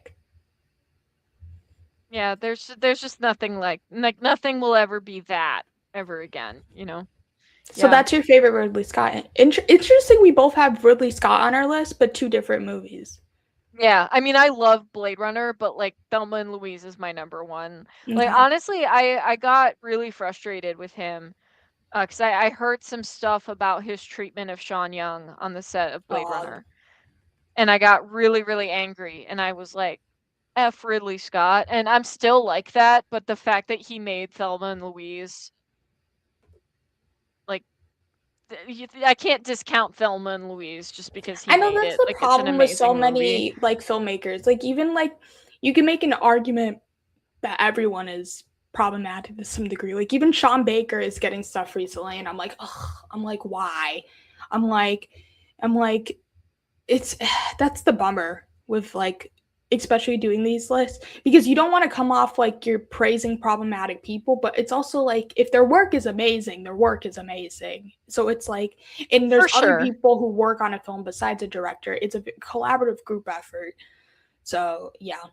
Yeah, the director doesn't or shouldn't do as much as like we kind of worship the director for doing. Like it's so much heavy lifting by the DP, the art department, the grip and gaff departments. Like it really, film is so collaborative. Like the director didn't dream up every single shot and then just translate it to film. Like that's not how it works at all. And like it's a sliding scale for sure. Like I have directors I won't watch. I don't care how good like someone tells me the movie is, I will not watch their films. I won't do it. Um Ridley Scott, I was like that with for a while, and then I realized he made Thelma and Louise, and I was like, okay, Thelma and Louise, like what that did, it's just, it's so culturally significant. It's Yeah, it I really feel like we're is. both on our top one now. Yeah. All right, I'm so excited. I can't wait to hear yours. I mean, I teased that I have an international film. My number one Yeah. movie of all time is, I mean, is Portrait of a Lady on Fire. Okay. Um, Yeah. that movie is just the best of cinema. I'm like, I've only know like one person who doesn't like it. I feel like it's one of those films where it's not, because it's international, it's not super duper mainstream, but the people who have seen it like love it and consider it like the best of cinema. And it's like most people won't argue on that being one of the best movies of all time. And I mean, the Lumiere brothers, they're the ones who technically started cinema to begin with. So it's like the French know how to do cinema. Um, so the reason this is my number one, I'm gonna get very um vulnerable right now. I think that it's a love letter to like the fleeting moments in life, and that's what movies are ultimately. It's a fleeting moment. When the movie ends, you leave the theater, or like you go back to your daily routine if you're watching it at home, wherever you are, a plane, whatever, you get off the plane, whatever. Actually, the first time I watched this was on a plane, which is crazy. I still haven't seen this movie in theaters, and I need to at some point since it's my number one movie of all time. Actually, I might have watched it on the same plane ride as Kill Bill, which is crazy. I'm like, that's a crazy like cinematic experience in one plane ride. Um, but it, yeah, it just, no movie like this movie captures the fleeting moments in life better than this film does. And that's ultimately what cinema is. It is a fleeting moment. And there's been so many epic love stories and romances that we talked about throughout the stream even. But like none of them capture the intensity or the intimacy seen in this film. And it's yeah, it it doesn't need to feel the need to rely on dialogue, and there's so much like brief unspoken moments between the characters that are just so, and that's when I feel like when you think of intimacy you think of like physical intimacy, but just like there's an intimacy of like speaking without words that you see in this movie, and it's just like experiencing that with another person, like that level of chemistry, and just like someone like it's just crazy, and that is seen in this movie. um and it's the brief unspoken moments that you see between them that build the foundation of this unforgettable relationship for both of them. And I don't want to like spoil like certain plot points or anything in this movie, but yeah, I just, yeah, this movie is amazing. And nothing, I my joke about this movie is that nothing beats watching a film about the female gaze, Gaze, with the female gaze, Gays. Just to end on a funny note. The gays through the gaze. Absolutely. I completely agree with that choice. It's beautiful. It's hard to follow. Very hard to follow. All right, I'm gonna go into my first one. So my first one, like I think it will be surprising a little bit. It's my I think it's criminally undervalued. Well, some of my earliest memories in life are of watching this movie. So I get very like emotional. I haven't seen it in the longest time because I get so emotional, but it's 100% my favorite. And it's spectacular and beautiful and amazing. Is Ever After with Drew Barrymore. Oh That's my favorite movie. wow! I actually like that movie a lot. I was I not love it. expecting that. Yeah, it's like in some circles, my favorite movie is Interstellar. I didn't even bring up Interstellar, even though it is one of my favorite movies. I wanted to talk about like other films, but I love Interstellar. But like my true like heart of hearts favorite movie is Ever After with Drew Barrymore. It's she's amazing. Like, and she put like a lot of work into That's one producing of the my favorite film. takes on Cinderella. It's the best one, I think. I'm biased, of course, but like I love it. And they just did a reunion of all of her and the stepsisters on her talk show. And also it has the great Queen Melanie Linsky in it, who is I finally don't getting the remember her in recognition. that movie. She's the nice stepsister. She's amazing. And like Melanie she's Linsky never just pops up in everything. Seriously. yeah, she's finally getting the recognition that she deserves. I agree. I mean, I'm a Yellow Jackets fan, so you're not gonna Oh yeah. hear me argue with that. Yeah, I like that movie a lot actually. Ever After. I feel I have a soft spot for like a lot of the Cinderella kind of movies. I've seen most Yeah. of them at this point. Um, a completely different end of the spectrum. One of my favorite more recent takes on Cinderella is Ugly Stepsister. I haven't seen it. Do you know of it though? I've heard of it for sure. It's crazy. It's I mean, if you're into horror, you're gonna like it. If you hate horror, then you're gonna no. This movie is gonna be too much for you. But if you're into horror, it's like you're gonna like this movie a lot. Mm, But that, I mean, I can go on a full rant with Cinderella movies. That's my mm. favorite. Ugly Stepsister is in that, and then I personally like Brandy Cinderella, but I love Ever After as well. I mean, I can go on Mm. a full Cinderella rant. I'm not going to, That can but be its own thing. I'm not judging you for liking Ever After. That's one of those movies where I'm like, I'm not gonna lie, I like it a lot, and I'm like, I don't care what anyone says. Like, That's you have me. those I'm like, movies. I don't care. That's kind of me with Booksmart to some degree. It is a good movie, Booksmart. Don't get me wrong, but I feel like when I tell people that's like my second favorite movie of all time, I feel like I get some judgment, and I'm like, I don't care. I'm like, Bad. But that's the thing is like appreciating films, like it doesn't have to just be like the most artistic cinematic film. Like stuff that means something to you personally, culturally, like these things have value. Just because it's mainstream or like that doesn't mean it doesn't have value for you. Because depending on like your environment growing up, like maybe that's the entertainment that you had. true. So and That's a good that has note to end value. on. It is, yeah.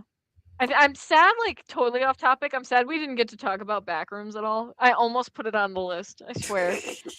I almost put Backrooms on the list just so I could talk about it with you. We could talk about Backrooms another time. Yeah, Maybe, yeah, yeah. another time. We'll figure We'll it put it out. in the books. But maybe when doing like best movies of the year, I don't know. Yeah. Um, I know this was a super long episode for people. I appreciate people sticking around. Sorry, like we weren't more concise. I sometimes you get into combos and it's just like when especially your favorite movies, it's like hard to not to just be concise with those um as much as I am with like other topics. because it's hard to not just like want to ramble. Like even some of like the movies I mentioned, I'm like Eternal Sunshine or like Blade Runner. I'm like I could go into an essay right now, but I shouldn't because otherwise we're gonna be here forever, and it's like we need to end at some point. So I I hope everyone had fun listening to this. I know it was longer than usual, but I appreciate everyone who is checking this out and listening this long. Listening to Joyce and I discuss our favorite films. Make sure to like, comment, subscribe, leave comments, sharing your thoughts, especially what movies you would include. If you like to see more content from me, I post short movie reviews on this YouTube channel as well as TikTok and Instagram. And my out of the theater reactions are around a minute. Next Saturday, there will be a live stream. Actually, not next. No, yeah, next Saturday. There will be a live stream at the same time as today. And please let me know what other topics you want to see me cover next in the comments below.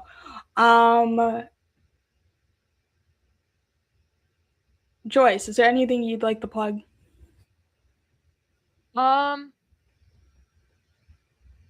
Plug. Let's see. Yeah, this has been really fun. Thank you so much, Sam, for having me. I really enjoyed. I honestly think we did a good job of like holding ourselves back a little bit. Oh, I just saw that comment. Last name is Joyce. That's funny. Yeah, I think we did a good job of reining ourselves in despite the runtime. So yay us. This has been really fun. Got so many good like movies that I want to rewatch and check out now. So that's awesome. I know I have stuff I need to finally check out. Thelma and Louise. Yeah. Among other things. I know. I've been like pulling up tabs based on what we've been talking about. So I have like 20 tabs open now. Yeah, but keep in touch. I'm on Instagram. My tab is just Melanie Linsky. Melanie. That's good. If that's what came out of this, good. Yeah, thank you so much, everybody. And keep in touch. My Instagram is my name is Joyce Hills. That's my handle. So yeah. I think I mean just I'm gonna be honest. I think Joyce is gonna be like, in my opinion, one of those like big name like female showrunners that people are gonna be talking about in the future at some point. Like the way we talk about like, I don't know, like a Phoebe Waller-Bridge or something. Like I think. Oh my god, that is high praise. I'm trying to think of like. Oh my god. Of Fleabag is the best show ever. Like made. The female Lindelof or something. Oh yeah. No, honestly, that would be my plug though. That's my plug. Is Fleabag is the best show ever made. Go watch it if you haven't. Okay. Now I have to be. Now I have to be a successful showrunner. Yeah, we should wrap. We've gone on for too long. Bye, everyone. Bye, everybody. Thank you for listening. Let me end this stream. Thanks, everybody.